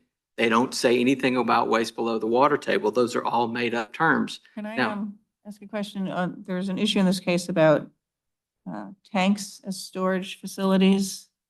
Do you have members that have, does the record show that you have members that have tanks that are in excavated areas of the ground, they're partially into the ground? Yes, Your Honor, I believe that the recipient of that particular letter is a member of USWAG. I Okay. think that's Are there any documented in the others that you're aware of? declarations. I think the USWAG declaration mentions other members, perhaps not by name, but it does. And do you have other members or other members that are planning to add CCR beneficially to their service impoundments? I think that the USWAG declaration also establishes that, Your Honor. And again, That they actually are planning to do that? I believe that's what the declaration is established, Your Honor. Yes. Again, we're just here to ask for a level playing field. Either EPA, it's a binary choice, Judge Randolph said. Either EPA's January 2022 statements are binding solid waste criteria, and they must be vacated because EPA didn't follow the rules, or they're non-binding, just discussions, as Intervenors Council referred to them. And if that's true, they don't have the force of law, we're free to ignore them without prejudice and challenge them later, and they won't be entitled to deference. And I think this issue, as the court's other decisions have recognized, it's bigger than EPA and it's bigger than Why is this CCR. interpretive? Do you think you get to ignore it? If it's an interpretation, Mhm. I believe it is. If it's not binding, that's the definition of a legislative rule. Well, interpretation tells you what the legislative rule means, which is binding. If I'm it, if curious, it's, you if seem it's to think binding it's in an any respect, interpretation, it's got if nothing it's to do an with us. interpretation with a little I, the only way, Interpreting a term in a legislative rule, 2015 is a legislative rule, is interpreting a term in the legislative rule. I don't know what you mean by your little I. You seem to keep meaning that it doesn't mean they're serious about it. in the They context of say- RCRA, Its agency does, if they say what we mean by infiltrate, what that regulation means when it says infiltration is X. And that's held to be an interpretive rule. Your position is that you clients don't have to. no, if it's held to be an if it's held to be an interpretive rule, our position is a solid waste criteria and it has to comply with There 6944A, can't Your be Honor. interpretive rules under RCRA is your position. There can be if they're promulgated as criteria and they follow They consultation have to with be, states. no, they would have to be legislative. If you follow the, well, that's an I'm just APA asking this- distinction. this- That's an APA distinction. If you want I'm to, not, I'm asking you a very simple RCRA, right, under RCRA. not APA question. It's your reading of RCRA. That there can be no interpretive rules which clarify the meaning and content of a legislative rule and its criteria unless they are promulgated through notice and comment rulemaking. Unless they comply with 6944A. That's right. Your Because in your view, an interpretation of an existing criterion is itself a criterion. If it establishes, Because you're yes, relying yes. on the criteria have to be promulgated in RCRA, right? If it establishes the difference between an open dump and a sanitary landfill, yes, Your Honor. And that's what these statements do. That's what we've been talking about this morning. What does it take to meet the standard under the statute? That's all we've been talking about. Any other questions? No. All right. Thank Thank you you. very much to all counsel. The case is submitted. Honorable. 1:30 a.m.